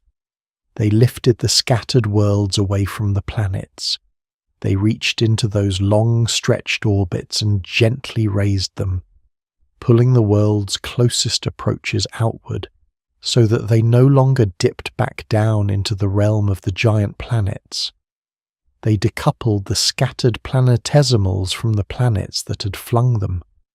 They smoothed the orbits and tilted them and spread them over the long ages into a great surrounding shell, and that shell, those rescued, lifted, decoupled survivors, became the Oort Cloud. This is the answer to the question we left hanging in the dark. The trillion frozen worlds of the Oort Cloud did not form out there in the cold. They could not have. They formed here, in the warmer crowded region among the giant planets, and then they were thrown outward, violently, in the great upheaval of the solar system's youth. And of all the worlds that were thrown, only a fraction were caught and kept. Most were lost to interstellar space entirely. Perhaps only 1 in 100, or a few in 100, of the original scattered planetesimals ended up trapped in the cloud. But think about the numbers, gently. The original disk held tens of Earth masses of material. Even a small surviving fraction of so vast a beginning was enough to populate a cloud of 1 trillion worlds. The Oort Cloud is, in a sense, the rescued remnant, the small saved portion, the handful that the galaxy gently caught before it could fall away into the endless dark. And this story, refined over decades, tested against ever more detailed computer simulations, explains the cloud's strangest features so neatly that it is hard not to find it satisfying. It explains why the outer cloud is a sphere, because the galactic tide, working over billions of years, slowly randomized the tilts of all those orbits, spreading the worlds out of any flat plane and into a shell that surrounds the sun on every side.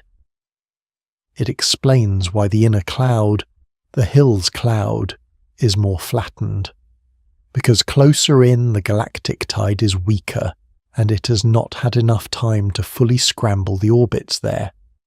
The inner cloud still remembers faintly the flat disk it was thrown from.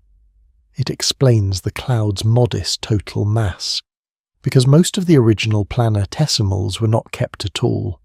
They were ejected entirely, lost to the galaxy, and only the small caught fraction remains. And it explains the unending comet supply, because the cloud, even as a remnant, holds enough worlds to keep loosening them, one by one, for the entire lifetime of the sun. But the story has one more layer, and it is perhaps the most haunting of all. It concerns where the sun was born. Our sun did not form alone. Almost no star does. Stars are born in clusters, in great collapsing clouds of gas that fragment and condense into many stars at once. Hundreds of them, perhaps thousands, all born close together, all crowded into the same small region of space. The sun was one star in such a nursery.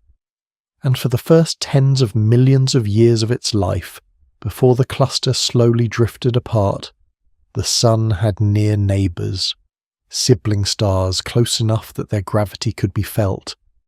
And this matters for the Oort Cloud, because while the cloud was still forming, while these scattered planetesimals were still being lifted into their distant orbits, those sibling stars were close enough to take part. Their gravity helped shape the cloud, and it raises a quietly astonishing possibility. Some of the worlds in our Oort Cloud may not be ours at all. In that crowded nursery, the sibling stars were each scattering their own planetesimals, just as the sun was scattering its own, and in such close quarters the stars could trade. A frozen world flung outward by another star's giant planets could have drifted into the reach of our sun's gravity and been caught and kept. Computer simulations suggest that a real fraction of the Oort Cloud's population may consist of captured worlds, planetesimals that were born around other stars entirely and adopted by our sun in the crowded early years before the birth cluster dispersed. Recent research has even tried to read the sun's birth in the cloud's mass. A study has suggested that the present mass of the Oort Cloud is best explained if the sun left its parent cluster fairly quickly, within roughly 20 million years after the giant planets formed. The cloud, in other words, carry a faint memory of the sun's childhood. The size of it, The weight of it whispers something about the crowded nursery the sun was born in, and about how soon the sun drifted away into the long solitude it has kept ever since. So when you look up toward the Oort Cloud, toward that vast invisible shell surrounding everything you know, you may be looking at a structure that is not purely the sun's own. It may be a blend, a mingling, local worlds flung out from among the giant planets, drifting alongside adopted worlds born around stars whose names we will never know, stars long since scattered across the whole far side of the galaxy. The cloud is a family, and like many families, it took in members from elsewhere long ago in years no one now remembers. The boundary between our solar system and the rest of the galaxy, in other words, was never perfectly sealed. It was blurred from the very beginning. The cloud was born partly out of catastrophe, partly out of rescue, and partly out of a quiet early exchange with the wider community of stars. And that blurring, that gentle ancient permeability, is something we will return to before this journey ends, because it has a great deal to say about what the word home really means. But first, there is a question still unanswered. The cloud is out there now, vast, calm, ancient, holding its trillion worlds. So what in our own time reaches into that calm and stirs it? What loosens the comets and sends them falling, even today, down the long road toward our sky? The answer is the galaxy itself. Out at the centre of the solar system, the sun's grip is absolute. Close in, gravity is a powerful and unambiguous thing. Mercury is held tightly and it races, completing a full orbit in only 88 days. Move outward and the grip gently loosens. The Earth takes a year. Jupiter takes nearly 12. Neptune, far out at 30 astronomical units, takes 165 years to make a single slow loop. This sun still holds Neptune firmly, but the leash is longer now, and the pace is calmer. Now follow that loosening all the way out into the Oort Cloud, and feel what becomes of it. At 50,000 astronomical units, an icy world orbits the sun once every 10 million years or more. Its speed along that orbit is not measured in miles per second, the way the planet's speeds are measured. It is measured in something more like a slow drift, a faint, patient creep through the dark. The sun's pull out there is not zero, but it has become so delicate, so thin, so nearly weightless, that for the first time in our whole journey outward, other forces begin to compete with it. The sun is no longer the only voice. Out at the edge of the cloud, the sun must share its authority. And the force it must share it with is the galaxy. The Milky Way holds something like 200 to 400 billion stars, along with vast clouds of gas and dust, and an enormous halo of dark matter, all of it arranged into a great disk and a surrounding halo, all of it slowly turning. And the sun is not separate from this. The sun is a citizen of the galaxy, orbiting its distant centre, carried along in that immense slow rotation. All of that galactic mass, all those hundreds of billions of stars and all that dark matter exerts a combined gravitational pull, and that pull does not act on the sun alone. It acts very slightly on everything the sun holds. For the planets, this galactic pull is meaningless, too faint against the sun's overwhelming nearby grip to matter in the slightest. For the Kuiper belt, the same. But out in the Oort Cloud, where the sun's hold has thinned almost to a whisper, the situation changes. The sun's gravity has grown weak with distance, while the galaxy's pull has not.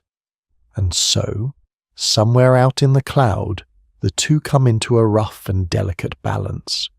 This galactic pull, acting across the great width of the cloud, is called the galactic tide. And like the ocean tides of the Earth, which arise because the moon pulls a little more strongly on the near side of the world than the far side, the galactic tide arises because the galaxy pulls a little differently on the near and far edges of the Oort Cloud. The difference is tiny, but the cloud is vast and time is long, and tiny things, given a vast stage and an endless patience, become powerful. Across millions of years, the galactic tide quietly reshapes the orbits of the Oort Cloud worlds. It rotates the tilts of their orbital planes. It stretches some orbits and rounds others. It raises and lowers the closest points of their approach to the Sun. It is a slow, ceaseless, gentle sculpting, the galaxy itself reaching into the Sun's outermost domain and reworking it, grain by grain, age by age. And here is the moment where the galactic tide becomes the engine of the comets. When the galactic tide slowly lowers the closest approach of an Oort Cloud world, when it pulls that world's orbit just enough that the world begins, after millions of years, to dip back down toward the realm of the giant planets, then that world's long, calm exile ends. It begins to fall, and eventually it crosses into the inner solar system as a new long-period comet, blazing once around the Sun before it is gone. The galactic tide, in other words, is one of the great hands that loosens the cloud. It is the galaxy itself, slowly, patiently, feeding comets toward our sky. But the galactic tide does not work alone. There is a second force, and we have already met it, the passing stars. The Sun, on its long orbit around the galactic centre, drifts through an endlessly shifting crowd of other stars, and over millions of years, some of them pass near. On average, a star passes within a few light years of the Sun every 100,000 years or so. Most of those passages are distant, and their effect on the Oort Cloud is gentle, barely a stir. But occasionally a star passes much closer, and a close stellar passage sends a real disturbance rippling through the cloud, flinging some worlds outward into the galaxy forever, deflecting others inward onto new paths that will, in time, become comets. And astronomers have come to understand that the galactic tide and the passing stars do not merely act side by side. They work together in a kind of partnership. This understanding was developed by researchers such as Hans Rickman and Mark Fouchard and their colleagues, and the picture they assembled is elegant. The galactic tide is the steady, patient hand, slowly and continuously evolving the orbits of the cloud's worlds across the long ages. The passing stars are the sudden hand, delivering bursts of sharper, more random disturbance whenever one drifts close. Together, the steady force and the sudden force keep the comet's supply flowing at a relatively even rate, rather than in dramatic bursts. The two mechanisms complete each other, and between them they maintain that endless, gentle trickle of comets from the far reservoir down into the light. And there is a third pathway, subtler still, discovered through computer simulation. The worlds of the inner cloud, the Hills cloud, are bound a little too tightly to the Sun for the galactic tide, or a passing star to pull them directly into the inner solar system. But astronomers Nathan Kaib and Thomas Quinn showed, through detailed modelling, that those inner cloud worlds can still find their way in. Gravitational nudges from the giant planets can scatter a Hills cloud world outward, into the outer cloud, and once it is out there, the galactic tide and the passing stars can take hold of it and send it inward at last. Some comets that appear to be fresh arrivals from the outer cloud may, in truth, have begun in the inner cloud long ago and travelled outward before they ever travelled in. The Hills cloud in this picture is a hidden inner reservoir, quietly resupplying the outer cloud, which in turn resupplies the comets. The whole structure is not a still and frozen relic. It is a slow, living, circulating system. Now, let us make all of this real, the way only a single approaching star can make it real.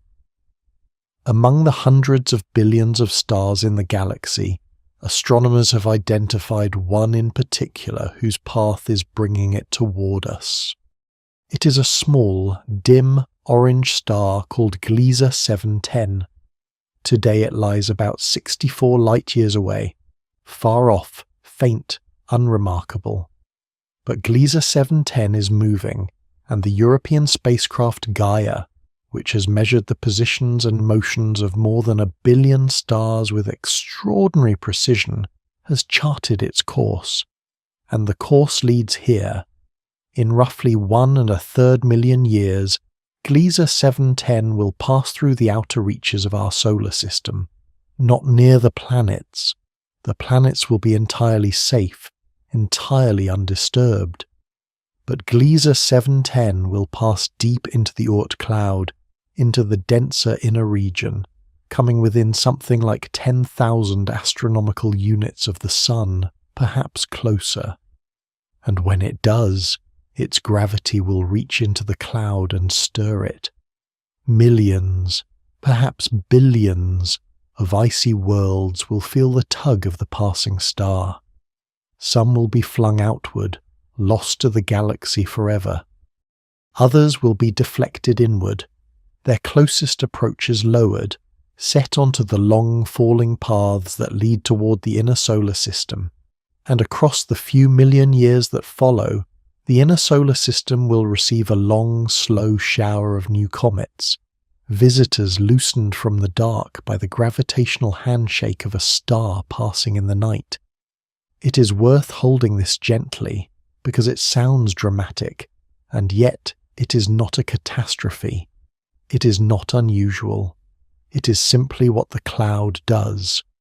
Over the 4.5 billion years of the solar system's life, hundreds, perhaps thousands of stars have passed near or through the Oort Cloud, and each one has stirred it, taking some worlds, redirecting others, feeding the long, even procession of comets that has graced our skies through all of human history and long before it. Gliese 710 is not an intruder. It is simply the next in a line that stretches back to the beginning. The Oort Cloud has always lived in conversation with the galaxy. It has always been stirred by passing stars. It always will be. And so the cloud, far from being a dead and frozen archive, turns out to be something quietly alive. The galactic tide rotates its orbits, slow and ceaseless. Passing stars send their ripples through it.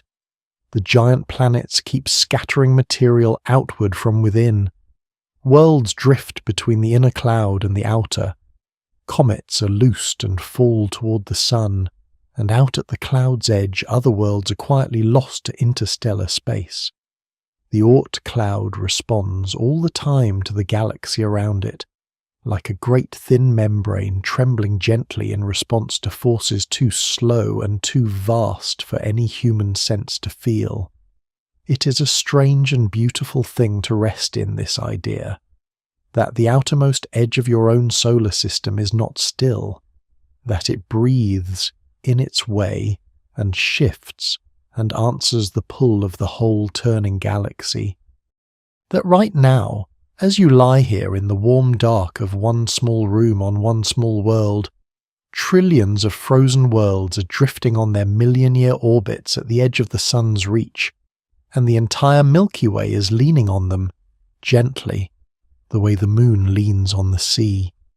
And in 2024, in a planetarium in New York, the cloud revealed that it carries one more secret in its shape, a secret no one had ever predicted, hidden in plain sight inside the data, waiting for someone to look at it from the right angle. Let us go and see what they found. Some discoveries are made at the eyepiece of a great telescope in the cold hours before dawn. Some are made in long columns of numbers, and some, the strangest ones, are made almost by accident when someone happens to look at something familiar from a direction no one had thought to look from before. The discovery of the spiral was one of those. In September of 2024, the team at the Hayden Planetarium in New York City was building a new show. It was to be a journey through the galaxy, projected across the great curved dome above the audience's heads, and one part of it called for a detailed visualization of the outer solar system, including the Oort Cloud. To build that scene as accurately as possible, the team used real simulation data, the output of years of careful modelling of the Oort Cloud's formation and structure, work done by a planetary scientist named David Nesvorny, and then they projected it onto the dome, and an astrophysicist on the team, Jackie Faherty, looked up at the rendered cloud, the inner Oort Cloud spread across the planetarium ceiling, and noticed something that should not have been there: a spiral. Two distinct arms, curling outward through the inner cloud, like the arms of a tiny galaxy nested inside the solar system. It was clearly there, clearly visible, written into the data itself. The first reaction, the natural reaction, was that it had to be a mistake, an artifact of the rendering, a glitch in the software, a distortion introduced somewhere between the raw numbers and the projected dome. When Nesvorny was told about it, he suspected the same thing. So he went back to his original simulation data, the real numbers, the ones behind the visualization, and he looked. The spiral was there too. It had always been there. It had been sitting inside his data for years. He had simply never looked at it in quite the way the planetarium projection had forced him to look, never plotted those particular three-dimensional coordinates in quite that arrangement. In the standard ways of analysing the data, the spiral had been invisible, hidden not by distance or darkness, but by perspective. And then a planetarium dome built for an audience had quietly turned the data a few degrees, and the hidden shape had stepped into the light. Nesvorny did what a careful scientist does. He did not trust it yet. He took the question to NASA's Pleiades supercomputer and ran the simulations again, many times, under many different conditions, with different histories of passing stars, different starting arrangements, different assumptions. He was testing whether the spiral was a fragile coincidence, something that would appear once and never again. It was not. Simulation after simulation produced the same basic structure. A two-armed spiral woven through the inner Oort cloud, something like 15,000 astronomical units across, and oriented, interestingly, roughly at right angles to the plane of the galaxy. So the spiral was real. The next question was the beautiful one. Why? And the answer turned out to be the galactic tide again, the same slow, patient, galaxy-wide pull we have already met. Out in the inner Oort cloud, at distances of roughly 1,000 to 10,000 astronomical units, the worlds exist in a delicate place where the sun's gravity and the galactic tide both have a real say in shaping their orbits. And the galactic tide does not act on every world in exactly the same way. Its effect on any given world depends on the precise details of that world's orbit, how tilted it is, how stretched, how it is oriented in space. Worlds at different distances, on different orbits, evolve at slightly different rates under the tide's slow influence. This kind of orbital evolution is governed by a phenomenon astronomers call Kozai-Lidov oscillations, a slow, rhythmic exchange between the tilt of an orbit and its stretch, playing out across enormous spans of time. And here is the lovely consequence. Because different worlds evolve at different rates, a systematic twisting builds up across the inner cloud over billions of years. The orbits do not all turn together. They turn in a graded, ordered way, a little here, a little more there, and that graded turning accumulated over the whole age of the solar system wins the population of worlds into a spiral. Two arms, slowly coiling outward, written into the physical arrangement of the icy worlds themselves. Nesvony's simulations showed that this spiral is not fragile at all. It forms early, within the first few 100 million years of the solar system's life, and once formed, it endures. Even a close-passing star which can throw the outer cloud into disarray leaves the inner spiral largely intact, because the worlds that compose it are bound more tightly to the Sun and are less easily disturbed. The spiral, in other words, has very likely been there, quietly coiled inside our solar system for almost the entire history of the Earth. Through every age, every extinction, every rise of mountains and life, the spiral has been turning slowly in the dark and no one knew. The finding was shared with the scientific community in early 2025, and it is important to be honest about exactly what it is. It is a candidate discovery, a prediction from simulation, not yet confirmed by direct observation. To actually see the spiral, astronomers would need to locate hundreds of individual Oort Cloud worlds and map their three-dimensional positions, and that remains, for now, beyond what any telescope can do. The new Vera C. Rubin Observatory recently begun its great survey of the sky from a mountaintop in Chile may discover dozens of individual Oort Cloud objects in the years ahead. But Nesvony himself has noted that dozens are not enough.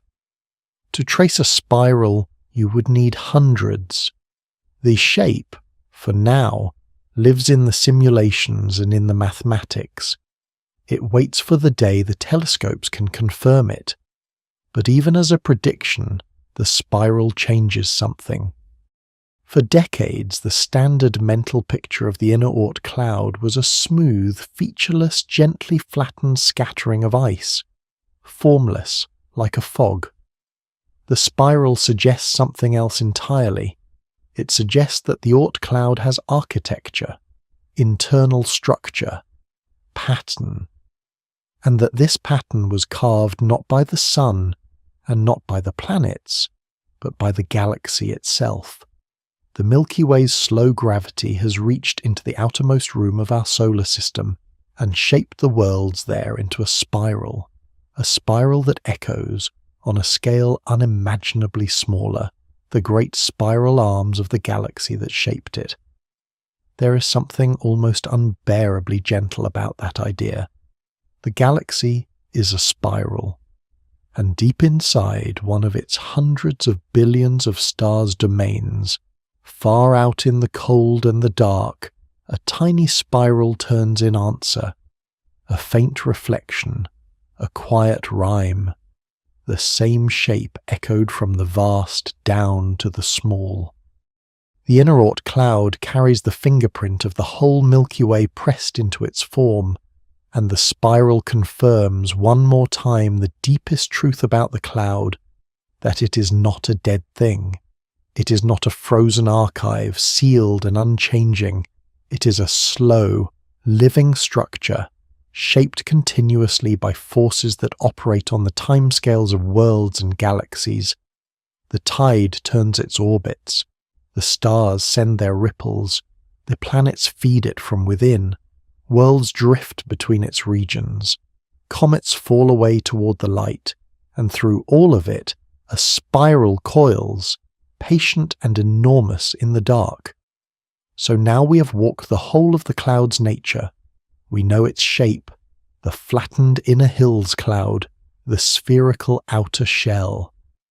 We know its population, hundreds of billions, perhaps a trillion frozen worlds. We know it's cold, only a few degrees above the absolute bottom of temperature. We know its birth, in the violence of the great scattering and the gentleness of the galactic rescue. We know the forces that stir it, and we know, now, that it carries a spiral pressed into it by the galaxy. There is only one thing left to truly understand, and it is, in a way, the hardest thing of all. Not because it is complicated, it is not, but because it asks something of the human mind that the human mind was never built to do. It asks you to feel the size.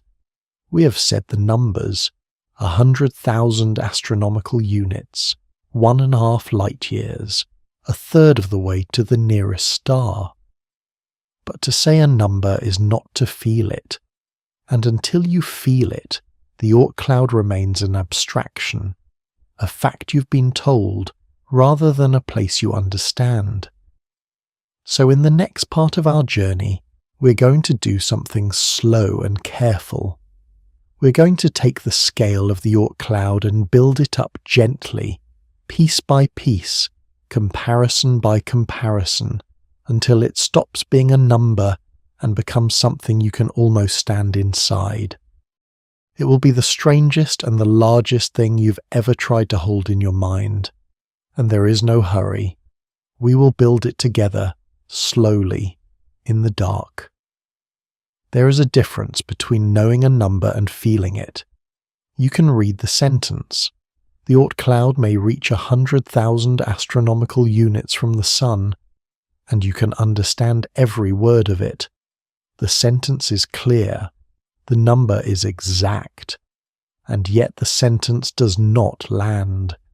It slides past the mind the way a statistic about a national debt slides past, or the way the distance to a far-off country slides past when you have never travelled there. You comprehend it technically, but it weighs nothing. It does not become real. This is not a failure of intelligence. It is simply how a human mind is built. Your mind was shaped, across a very long evolutionary history, to handle distances a body could walk, the width of a valley, the length of a day's journey, the reach of a thrown stone. Your ancestors never once needed to picture a distance that required scientific notation to write down, and so, when a distance grows past a few hundred miles, the mind quietly stops picturing it and starts approximating it instead. And when a distance reaches into the billions or the trillions of miles, the mind simply sets down the task altogether and hands you, in place of a real picture, a small vague emotional label. Very far. That is all the mind gives you for the Oort Cloud if you let it. Very far, and that label is far too small to be true. So tonight, slowly and gently, we're going to do something the mind does not do on its own. We're going to build the scale up by hand, not all at once. The mind cannot take it all at once, but step by step, comparison by comparison, each one resting on the one before, until the structure assembles itself, and the old small picture of the solar system quietly comes apart under the weight of what it was always leaving out.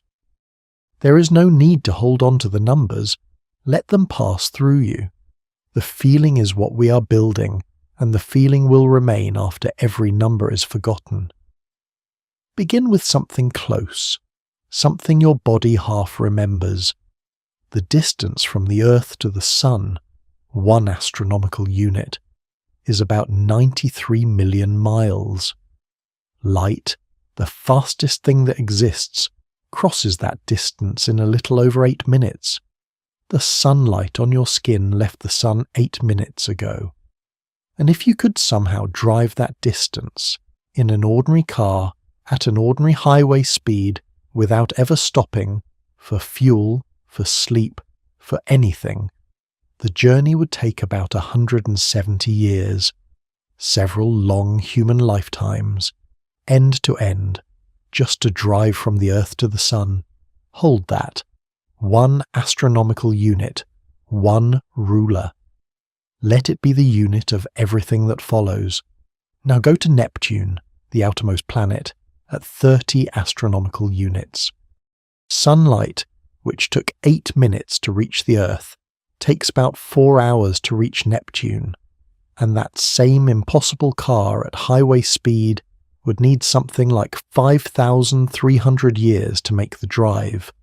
You would have set out before the building of the oldest stone monuments humanity has left behind, and you would still be on the road.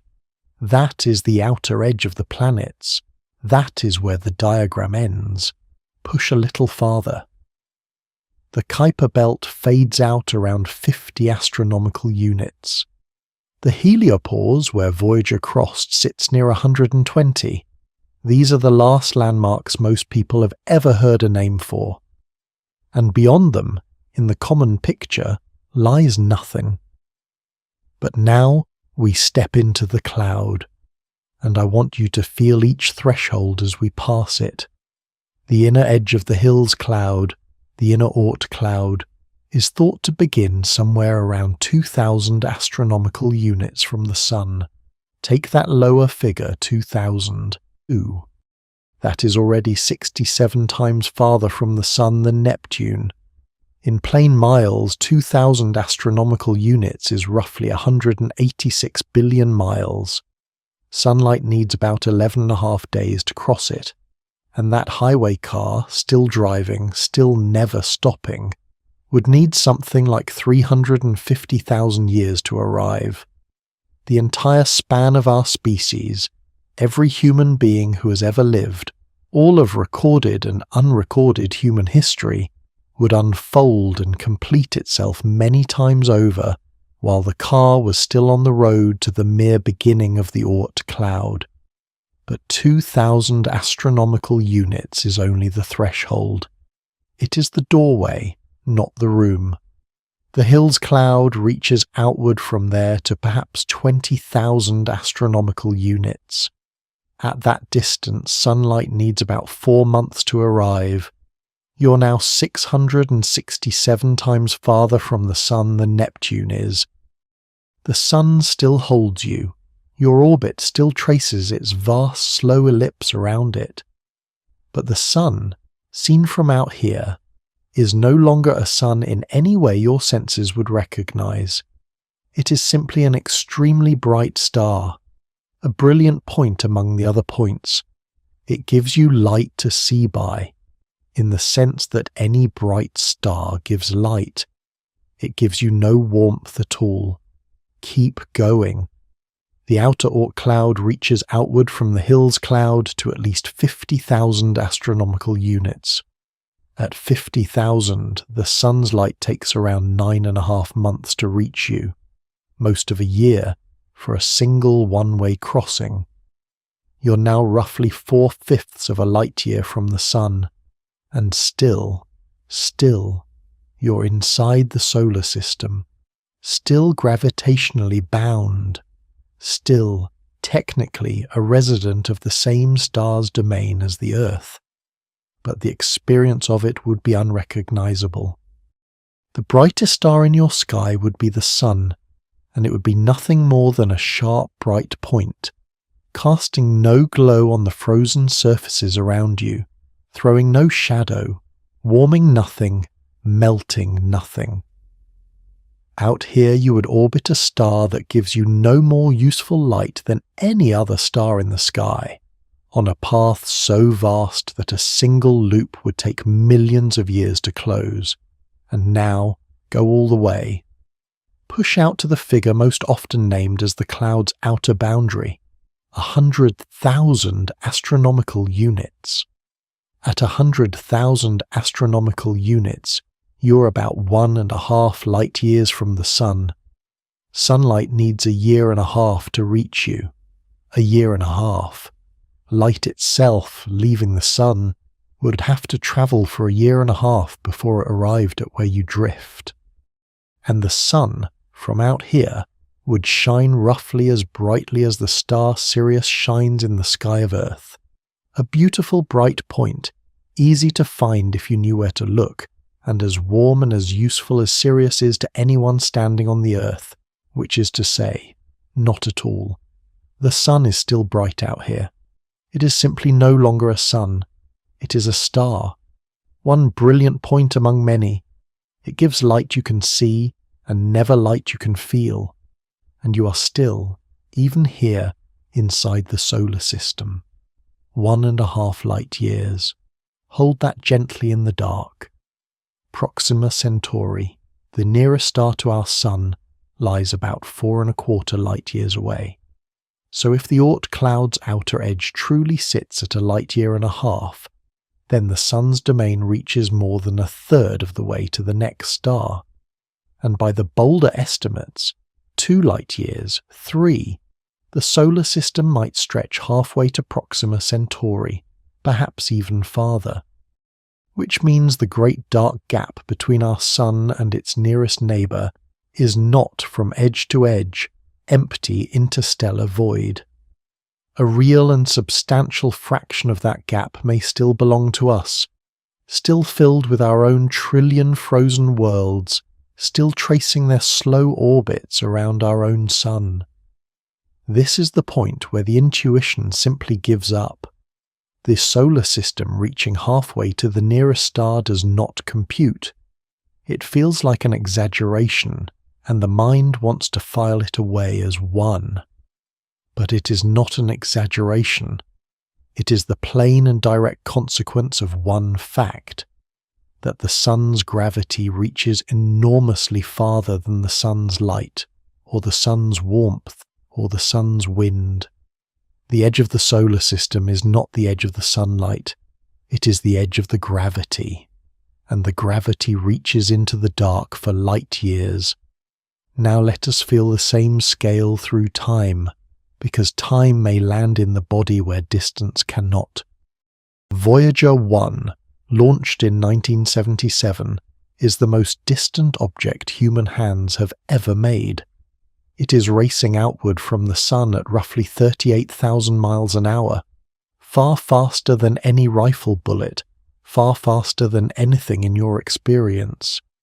It has been flying outward, without pause, for nearly half a century, and as it crosses through the year 2026, Voyager 1 is somewhere around 165 astronomical units from the Sun.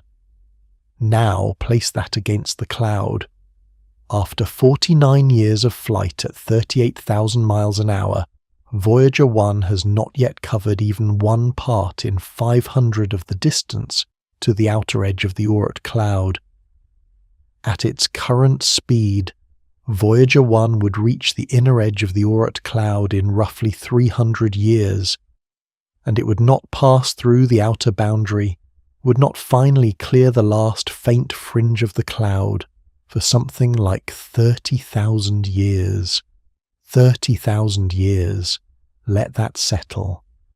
When Voyager 1 finally leaves the Oort Cloud, the entire span of recorded human history, from the first marks pressed into clay, through every empire and every language and every life, all the way to this night, will have elapsed roughly once during the crossing. The little spacecraft will have been flying continuously for more than 30,000 years, and only then will it have passed through the Sun's outermost sphere of influence. Only then will it have truly, fully left the solar system. And meanwhile, the entire bright familiar solar system, the part with all the planets and moons, the part that fits on the diagram, the part you were taught was the whole thing. Voyager has very nearly crossed all of that in less than 50 years. So feel the proportion. Less than 50 years to nearly cross the part you were shown. 30,000 years to cross the part you were not. That single comparison may be the truest measure of the Oort Cloud there is. The cloud is not an addition to the solar system. The cloud, by sheer volume, is the solar system. Everything else, every planet, every moon, every asteroid, the whole bright diagram, is a small footnote at the very centre of it. Let us bring this scale down to Earth, literally, into a thing you may have built yourself as a child in a schoolyard. Generations of teachers have done this exercise. You take a basketball and you set it at one end of a field and you call it the sun. Then you walk outward, placing tiny objects at properly scaled distances. A peppercorn for Mercury, a few steps from the basketball. A small marble for the Earth, a little farther. A larger ball for Jupiter, far across the playground. And by the time you reach Neptune, a small bead, you've walked, perhaps, half a mile from the basketball. The children stand at the edges of that model, and they feel something real. They feel how much empty space there is between the worlds. It is a good lesson. It works. But every single one of those schoolyard models ends at Neptune, or, at most, at Pluto. The teacher claps the chalk dust from their hands, the children walk back to the classroom, and the lesson is over. And here is why no schoolyard model has ever gone further. In that model, basketball sun, Neptune a bead half a mile away, where would the Oort Cloud be? Its inner edge would begin roughly 30 miles from the basketball, already far outside the schoolyard, already outside most towns, and its outer edge, at 100,000 astronomical units, would lie about 1,600 miles away from the basketball. 1,600 miles. In the United States, that is the distance from New York City to Denver. The basketball sun sits on the schoolyard pavement, and Neptune is a bead down the street, and the outer edge of the solar system is in another part of the continent entirely, a place you would have to fly to. Every schoolyard model ever built has been quietly teaching children the same beautiful and incomplete lesson. It shows them the lit core, and it stops, because to continue would be physically impossible. No school, no campus, no city is large enough to hold the model, and this carries a consequence in pure mathematics that is worth pausing on, even half asleep, because it is almost impossible to believe. Volume grows with the cube of distance. Make something 3 times wider, and it holds 27 times as much space inside it. Now, the outer edge of the Oort Cloud is more than 3,000 times farther from the Sun than Neptune is, and so the volume of the Oort Cloud sphere is not 3,000 times greater than the volume of the planetary region. It is roughly 37 billion times greater. 37 billion. Every planet, every moon, every ring, every asteroid, every comet currently passing through, every spacecraft humanity has ever launched, every photograph ever taken of any world. All of it sits inside a portion of the Sun's domain so small that against the whole it rounds away to nothing. Try to hold it this way. Imagine the entire Oort Cloud shrunk down to the size of the Earth, a globe you could picture, continents and oceans and all. On that scale, the entire planetary solar system, all 8 worlds and everything between them, would be a single small sphere about 2.5 miles across. A small town, dropped somewhere on the surface of an entire world. That is the proportion. That is how much of the real solar system the diagram has always left out. Now look again, in your mind, at that childhood diagram.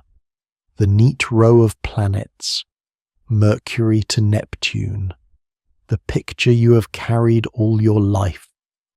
If you tried to draw the Oort Cloud around it at the same scale, if you drew the cloud as a circle the size of a large room, then the entire planetary solar system at its centre, all of it, would be smaller than the period at the end of a sentence, not a small dot.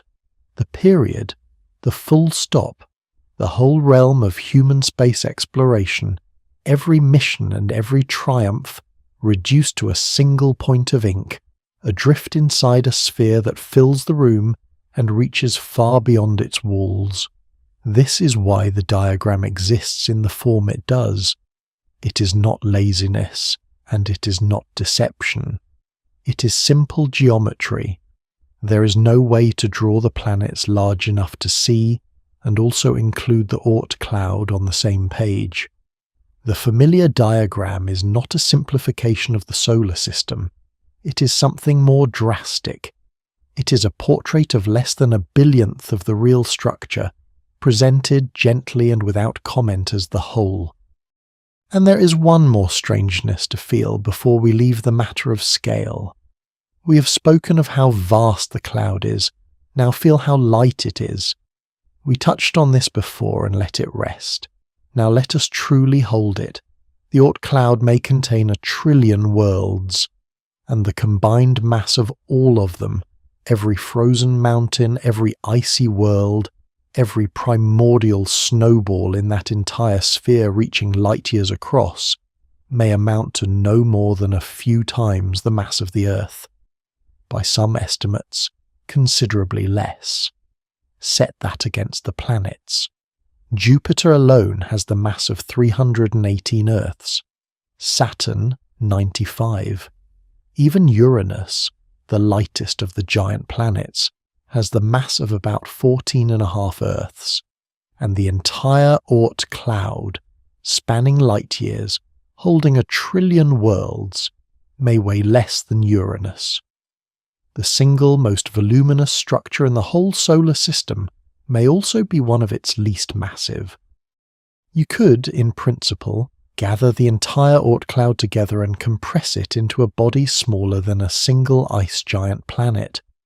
This breaks an intuition so deep you've probably never noticed you hold it. On Earth, big things are heavy things. A mountain weighs more than a house weighs more than a car. Size and weight travel together in all of ordinary human experience because the matter around us fills the space it occupies at roughly steady densities. The Oort Cloud quietly shatters that rule.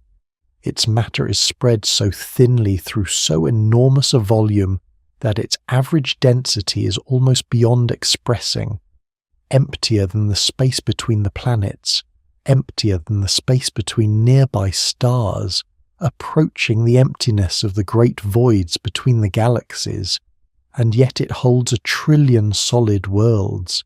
They are simply so far apart, so lost in the volume, that from the point of view of density, they might as well not be there at all. So picture finally what it would actually be like to be there, to drift in a spacecraft through the heart of the Oort Cloud. You would see nothing. There would be no thickening of the dark as you entered the cloud, no swirl of debris, no sense of arrival. The stars outside your window would not change. You could cross the entire Oort Cloud, from its inner edge to its outer fringe, a journey of 30,000 years at the speed of Voyager, and never once pass close enough to a single icy world to see it. You would have no way of knowing from any sense that you were inside a structure at all. The Oort Cloud hides not behind a wall of darkness, but behind something subtler and stranger, behind the pure mathematics of dilution. 1 trillion worlds, made invisible simply by the unimaginable size of the space they are scattered through. And so the cloud is, all at once, 2 things that should not be able to coexist. It is the most populated structure in the solar system, holding more worlds than everything else combined, and it is the emptiest, the loneliest, the most silent. An icy world out there could orbit for the entire age of the solar system, 4.5 billion years, without ever once drifting near enough to a neighbour to feel its gravity. Each world exists in a solitude so complete that the word solitude almost fails. The Oort Cloud is a museum the size of a small galaxy, in which every single exhibit is separated from every other by millions of miles of perfect dark, and through whose halls no visitor has ever walked. We have felt the size now as much as a mind can, the distance, the time, the volume, the strange lightness, the emptiness that holds 1 trillion worlds, and feeling it changes the last question of all. Because if the cloud is this vast and reaches this far out toward the territory of other stars, then we must finally ask the question the whole journey has been moving toward.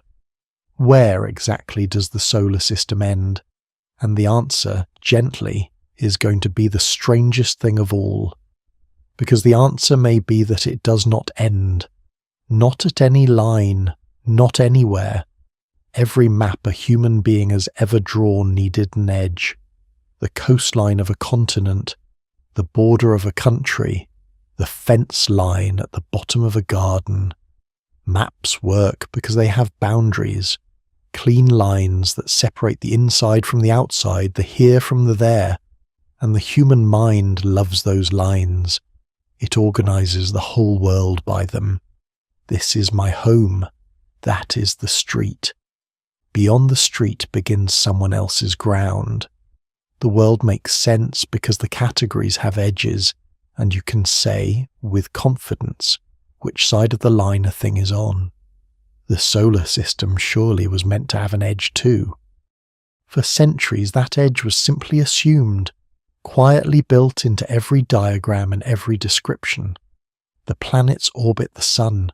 Beyond the last planet the solar system ends. Interstellar space begins, a clean line. Inside the line was home. Outside the line was the void. And the mind could hold that comfortably, because it behaved like every other bounded thing the mind had ever known. But the Oort Cloud does not behave that way.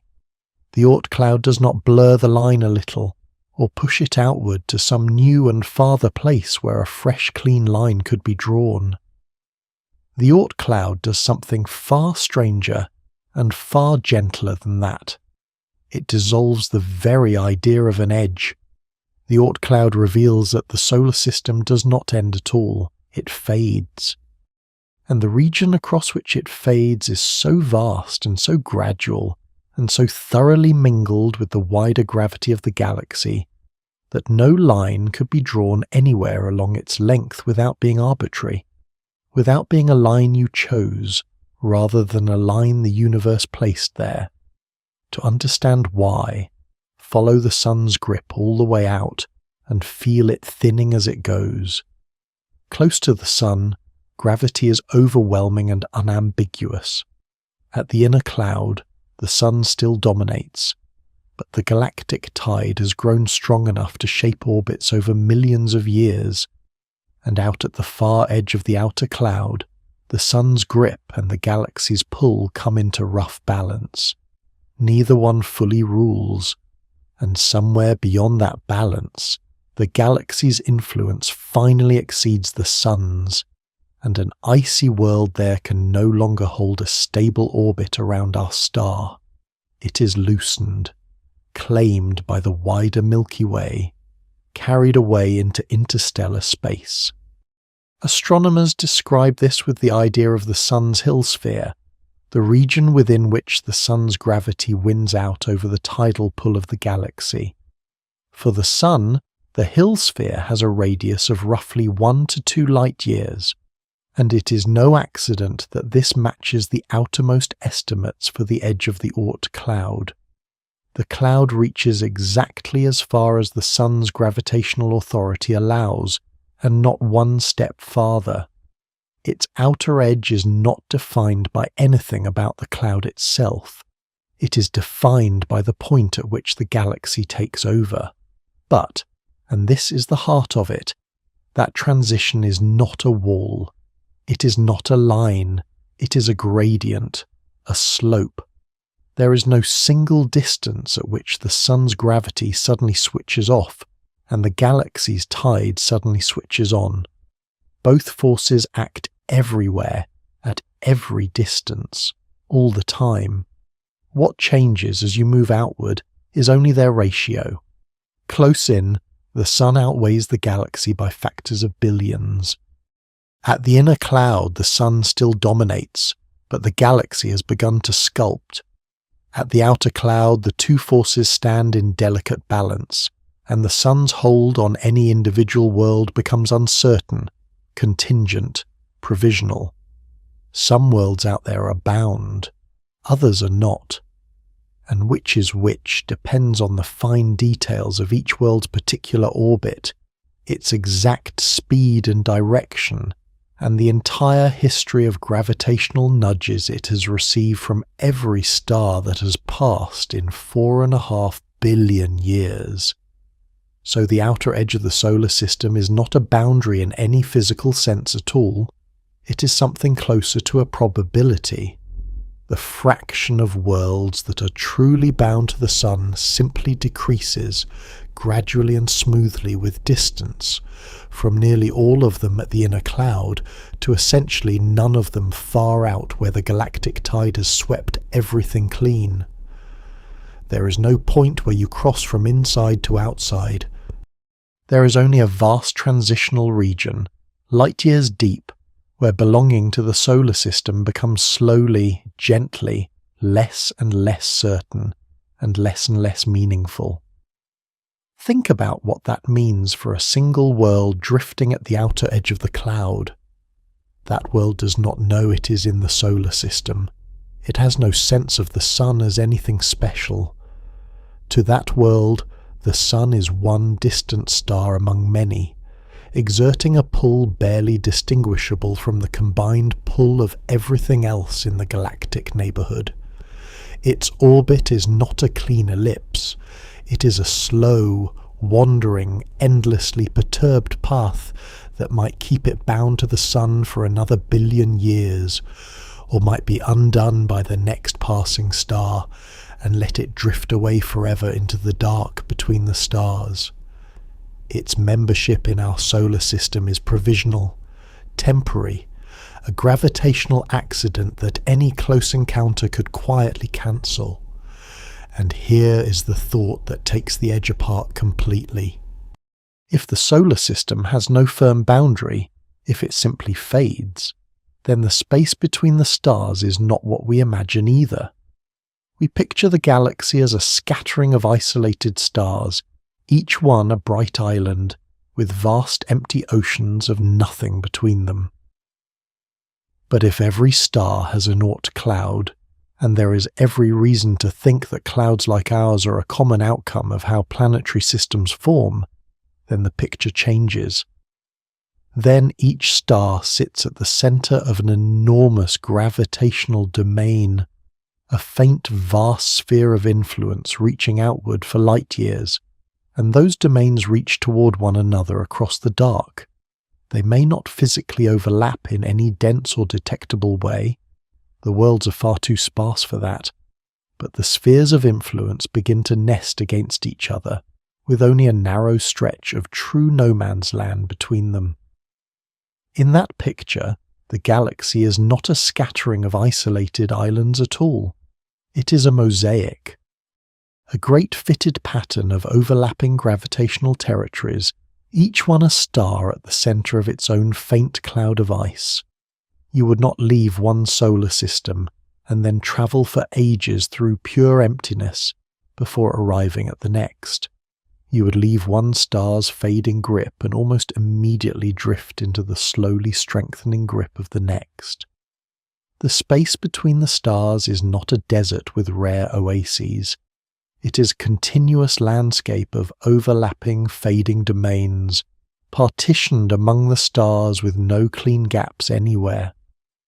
And there is one more piece of evidence, the most direct of all, that the boundary of our solar system is genuinely porous, because we have in recent years watched things cross it. In October of 2017, astronomers using a telescope on the mountain of Haleakala in Hawaii detected a small object moving through the inner solar system on a path that was unmistakably wrong.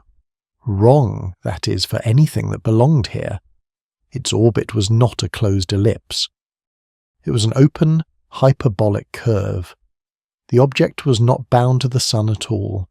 It had come in from outside, from interstellar space, swung once around the sun, and was already on its way back out, never to return. It was given a Hawaiian name, Oumuamua, meaning a scout or a messenger reaching out from the distant past, and it was the first confirmed interstellar object ever caught passing through our solar system. Oumuamua was small, a few hundred meters across, and its exact nature is still debated. It showed no obvious tail, and it left the inner solar system with a faint, slight, unexplained acceleration that astronomers are still discussing. We do not know which star it came from. It could have been cast out of some distant planetary system millions or billions of years ago and drifted, alone, through the dark, until its long wandering happened to carry it through the gravitational domain of our sun. And then, less than 2 years later, in August of 2019, an amateur astronomer named Gennady Borisov discovered a second interstellar visitor, an object now known as 2I/Borisov. And unlike Oumuamua, Borisov was unmistakably a comet. It carried a coma and a tail. It was made of volatile ices, vaporizing as it neared the sun, exactly as our own comets do. Its chemistry looked broadly familiar, broadly like the comets of our own Oort Cloud, which suggests something quietly profound. It suggests that the very same processes that built our cloud, the forming of planetesimals, the scattering by giant planets, operate around other stars too, in much the same way. 2I/Borisov was, in all likelihood, a piece of another star's Oort Cloud, a frozen world flung out of its home system long ago, wandering the galaxy, until chance brought it through ours. And these two are almost certainly only the beginning. Astronomers, working from how often these first interstellar objects were detected, estimate that at any given moment there may be thousands of interstellar objects larger than 100 meters across, passing through the volume of space inside Neptune's orbit alone. The solar system is not sealed. It never was. Objects from other stars' clouds drift constantly through our territory, and objects flung from our own cloud drift constantly through theirs. The space between the stars is filled with a thin, ceaseless rain of icy and rocky wanderers, cast off from countless clouds around countless stars, a quiet population of drifters passing through every stellar system in the galaxy. Our solar system, in this light, is not a closed vessel. It is something that breathes. It draws in material from other stars, and it releases its own into the dark, and the Oort Cloud is the membrane through which that slow exchange takes place. Oumuamua and 2I/Borisov did not merely prove that interstellar objects exist. They proved that the galaxy is connected, that matter flows between the stars, across spans of millions and billions of years, and that the boundary of our solar system, already softened into a gradient by the gentle fading of the sun's grip, is also being physically crossed, in both directions all the time, by solid worlds. So the edge is gone. We've looked for it honestly, and it is not there. There is no line. There is a slow fading of gravity, a probability that thins with distance. There is a hill sphere that marks not a wall but a balance. There are worlds at the cloud's edge that do not know which star they belong to. And there are visitors, crossing freely, carrying ice from other suns through the dark and into our sky. The solar system does not end. It simply, gradually, gently becomes the galaxy. And if that is true, if there is no edge, then the word we've been using all night, the small and confident word home, needs to be looked at again, because home turns out to be far larger and far stranger and far more open to the dark than any of us were ever taught. Let us sit with that gently one last time before sleep. When most people say they live in the solar system, a particular picture rises up behind the words. A compact, friendly neighborhood. A handful of planets gathered around a warm star, with empty darkness pressing in beyond the last of them. A small, knowable, bounded place. A place that fits comfortably inside the mind. Tonight we've watched that picture come apart, gently, without alarm, the way a thought comes apart at the edge of sleep, but completely. And it is worth, before we let the night close over us, gathering up what has taken its place.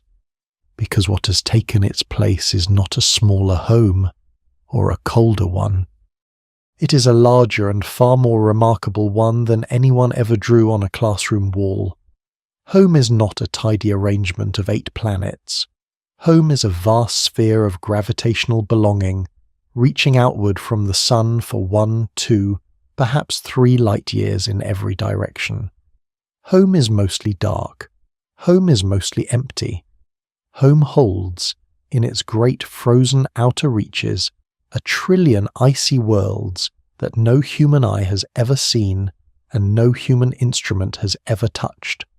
Worlds drifting in a cold only a few degrees above the absolute bottom of all temperature, on orbit so slow that a single loop takes longer than the time that separates us from the dinosaurs. Home is a structure so wide that light itself, the swiftest thing the universe allows, needs more than a year to cross it. Home includes regions where the sun is nothing but one bright star among many, offering a little light and no warmth at all. And home reaches so far into the darkness between the stars that it begins, at its faint outer fringe, to brush up against the domains of other suns. This is the true shape of the place you live, and here is something gentle to hold about it. The bright familiar part, the planets, the sunlight, the warm blue world beneath you. That part is not diminished by any of this. It is not made small or unimportant by the discovery of the vast cold sphere around it. If anything, it is made more precious. Because now you can see it for what it truly is. It is the lit room at the centre of an immense dark house. It is the one warm hearth in a structure that stretches, frozen and silent, for light years in every direction. The planets are not the whole of home. They are the rare and gentle exception within it, the small bright miracle of warmth and light, and, on at least one world, of life, set down at the exact centre of an almost unimaginable quiet. The Oort Cloud does not make the earth less, it makes the earth astonishing. There is another quiet truth woven through this story, and it is worth carrying with you into sleep. Home is not permanent. The Oort Cloud is not a fixed and finished thing. It is being slowly worn away. Every star that passes near it tugs some worlds loose and loses them to the galaxy forever. The galactic tide steadily peels the most loosely held worlds from the outermost fringe. The cloud you're surrounded by tonight is almost certainly a thinner, smaller, gentler remnant of a cloud that was once much larger and more crowded. The sun's domain has been quietly contracting for billions of years, and it will go on contracting. 1 billion years from now, the cloud will be sparser still, and its faint edge will have crept a little closer to the sun. And rather than being a sad thought, let that be a peaceful one. Everything that is real changes. Even the largest structure our sun has ever built is slowly, gently, giving itself back to the galaxy that helped create it. The cloud is not a fortress. It is not trying to last forever. It is a long, slow, beautiful exchange, the sun and the Milky Way, trading worlds across the dark patiently for as long as the sun shall shine. There is a kind of rest available in that. The universe does not ask its structures to be permanent. It only asks them to be for their long while. And the Oort Cloud has been magnificently for 4.5 billion years and will go on being for billions more. Think too of where this leaves us. Small living things on a small blue world looking outward. For 60 years humanity has explored space. We have sent our machines to every planet. We have landed on moons, on asteroids, on the nucleus of a comet. We have flown our 2 Voyagers out past the heliopause and into the interstellar wind. And every one of those achievements, every single triumph of the entire space age, has happened within the innermost fraction of 1% of the solar system's true extent.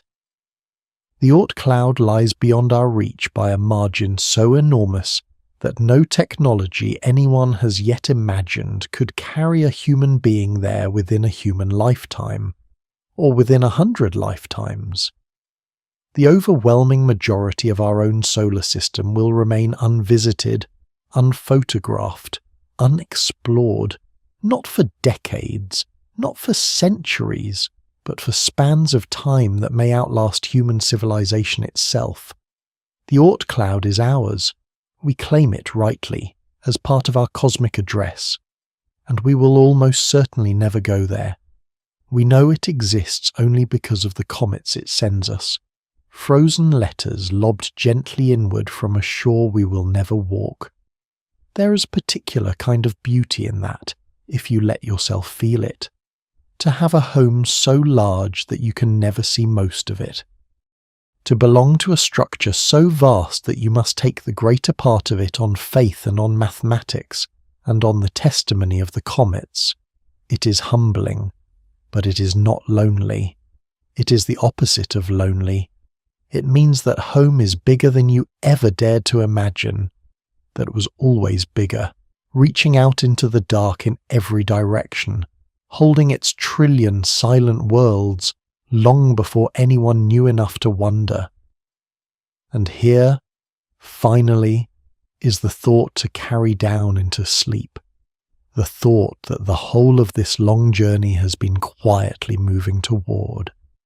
The classroom diagram was not a lie told to deceive you.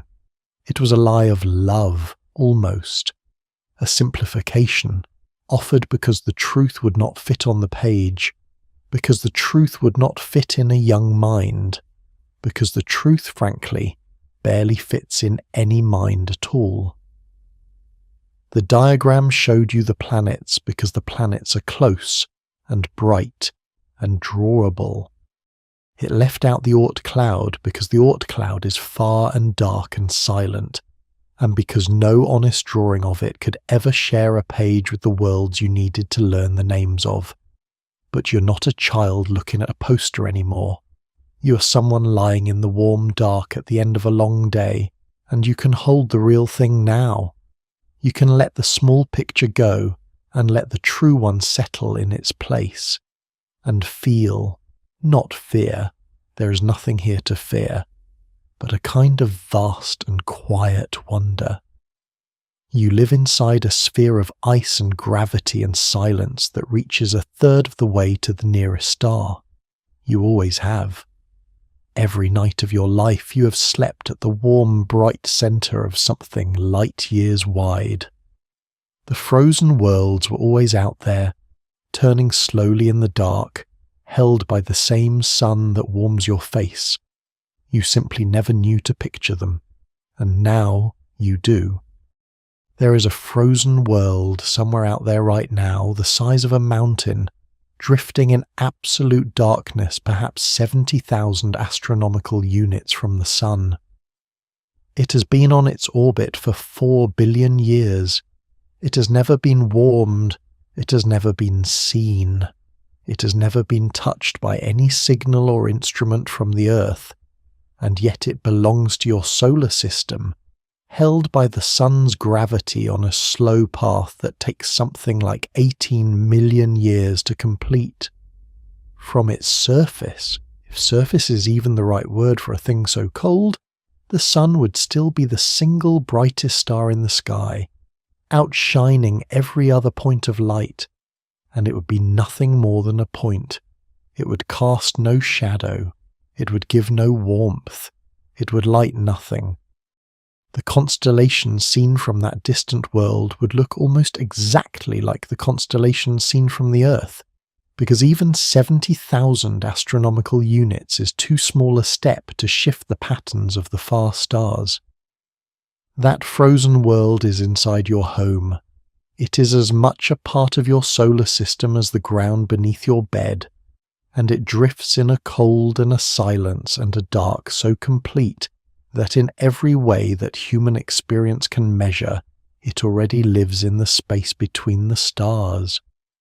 The only thing connecting it to your world, the only thing, is an invisible thread of gravity, stretching across trillions of miles of vacuum, a thread so fine and so faint that the next passing star might one day cut it, and set that world loose to wander the galaxy alone, forever. And that, in the end, is the true scale of the place you live, not a belt, not a wall, not an edge. A vast, faint, fading whisper of belonging, reaching outward from one warm star into a cold and enormous galaxy, growing thinner and quieter with every mile, until at last the whisper becomes indistinguishable from silence, and the solar system, without ever ending, simply dissolves into the night between the stars. You do not need to do anything with this. You do not need to hold it, or remember it, or carry it anywhere. It is simply true, and it has always been true, and it was true on every night you ever slept without knowing it. The cloud was there. It is there now. It'll be there in the morning, vast and patient and silent and yours, so let it hold you, the way it holds the comets, the way the sun holds the cloud, gently across an enormous distance, asking nothing of you at all. There is nothing left to learn tonight. The journey is finished. Everything from here is only a slow and gentle drift downward, the way a snowflake drifts, the way an icy world drifts on its million-year orbit far out in the dark. You do not need to follow closely now. You do not need to follow at all. Let the words become a current beneath you, and let yourself float, and let yourself begin at last to sink towards sleep.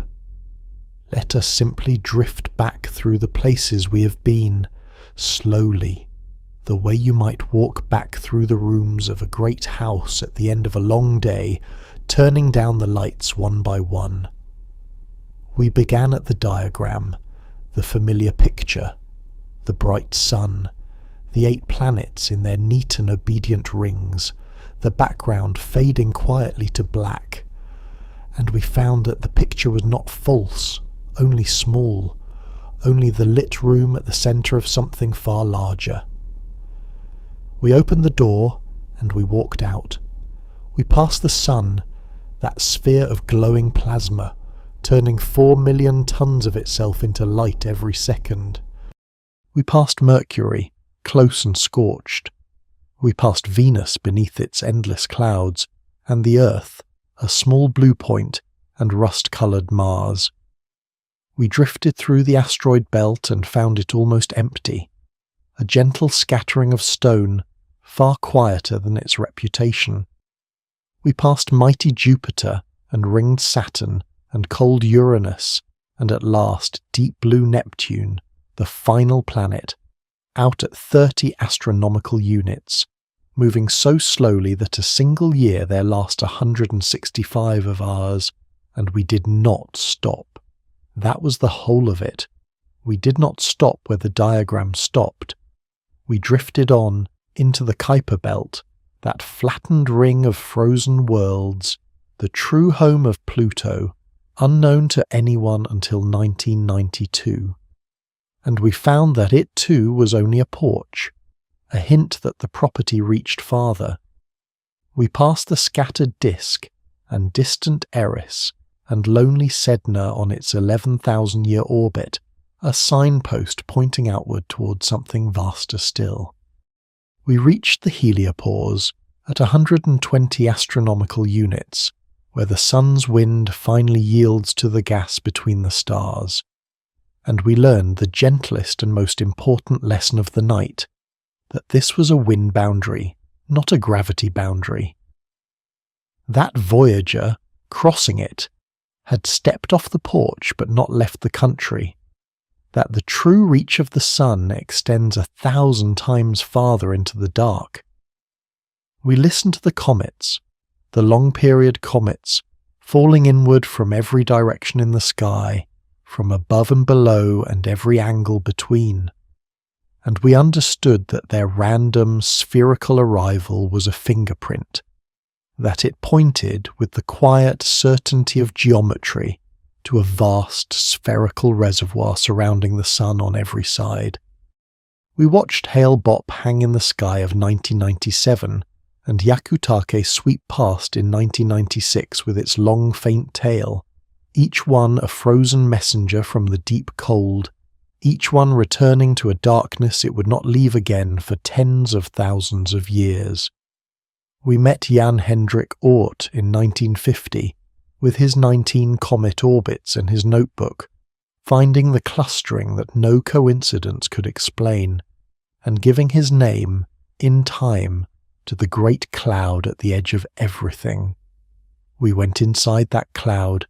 We learned its shape, the flattened inner hills cloud, and the vast spherical outer shell beyond it.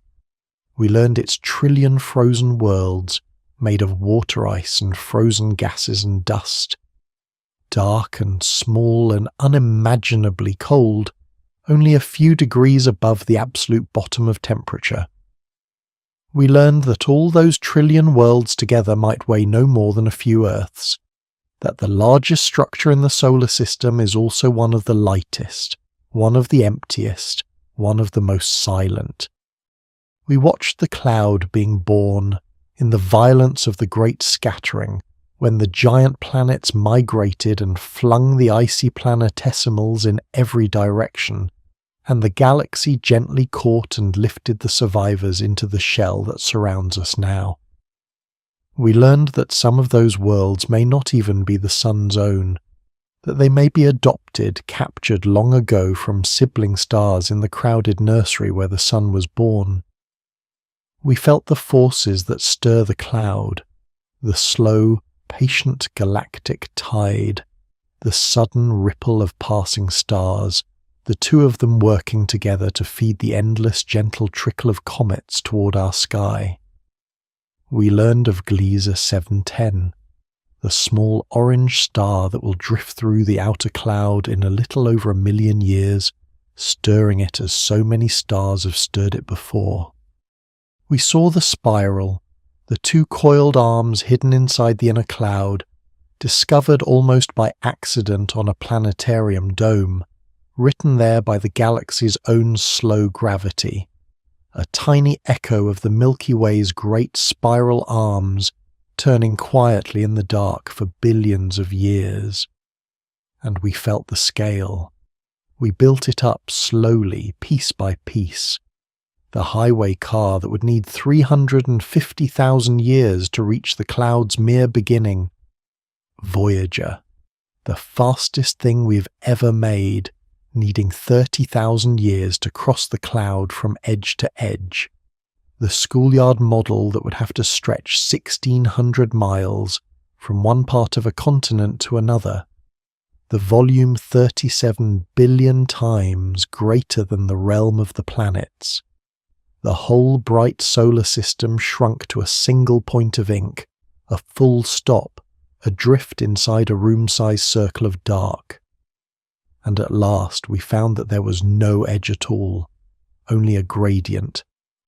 only the sun's grip thinning gently into the galaxies, with no line anywhere that was not arbitrary.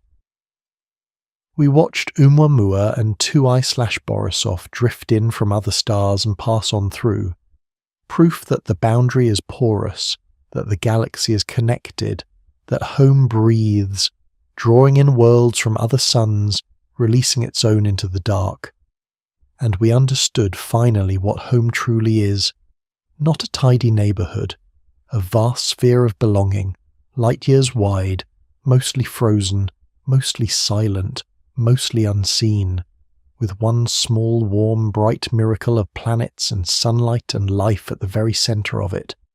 Your home, larger than you were ever told, stranger than you were ever shown, and holding you, all the same, gently, as it always has. That is the whole of the journey. You may let it go now, every word of it. You do not need to keep any of it. It will be here if you ever want it again. For now, let your attention come softly back from the edge of the solar system, back across all those light years, back through the cloud, back past Neptune and Saturn and Jupiter, back past the small blue world, and back into this room, into the warmth of it, into the quiet of it, into the weight of your own body resting where it rests. Feel how still it is here. Feel how safe. Out there, the cloud is turning slowly, the way it has turned for 4.5 billion years. The comets are falling gently the way they always fall. The galactic tide is leaning on the far worlds, patient and ceaseless.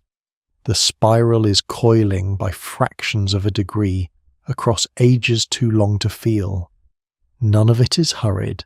None of it is anxious. None of it needs anything from you at all. The universe is doing what it has always done, moving slowly, vastly, quietly, in the dark, and it does not need you to watch. It only invites you to rest inside it.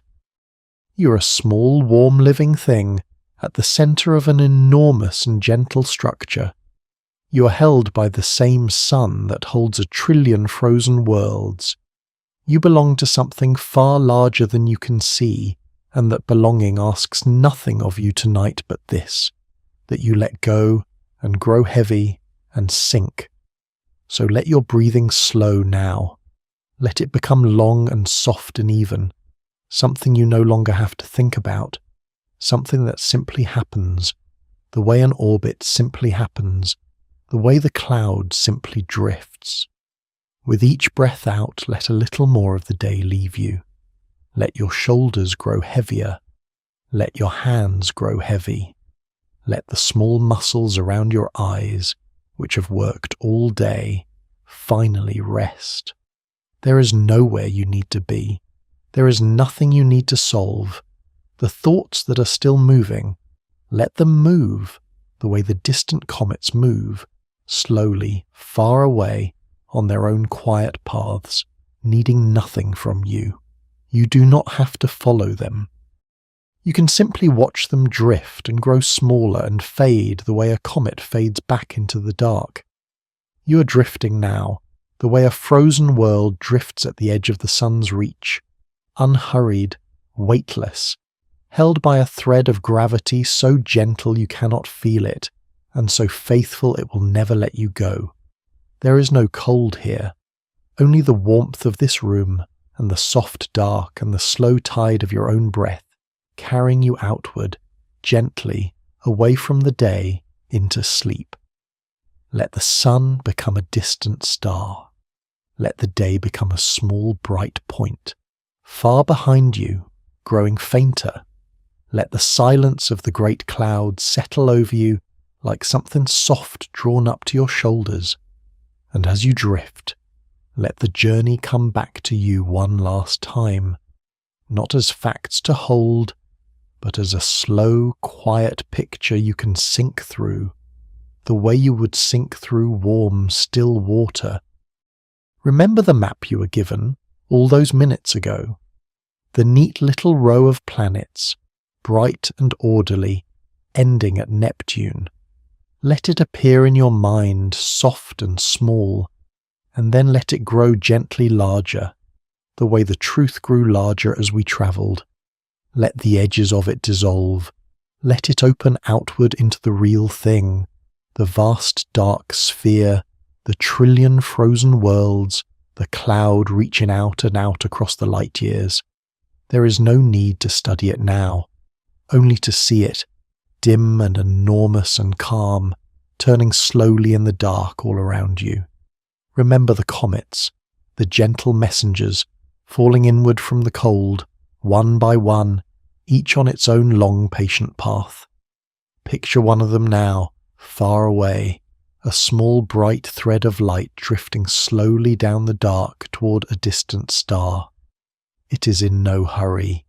It has been falling for 100,000 years, and 100,000 years more would not trouble it.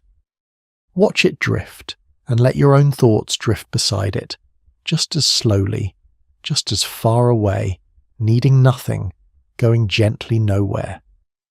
Remember the frozen world you stood upon, the stillness of it, the steady unwavering stars, the small bright heatless sun, the silence older than the earth. You can stand there again, for just a moment, in the soft dark behind your eyes. Feel again how nothing there is urgent. Feel how the cold did not bite, once you stopped expecting warmth. Feel how the great slow orbit carried you onward at a pace so gentle it could not be told apart from rest.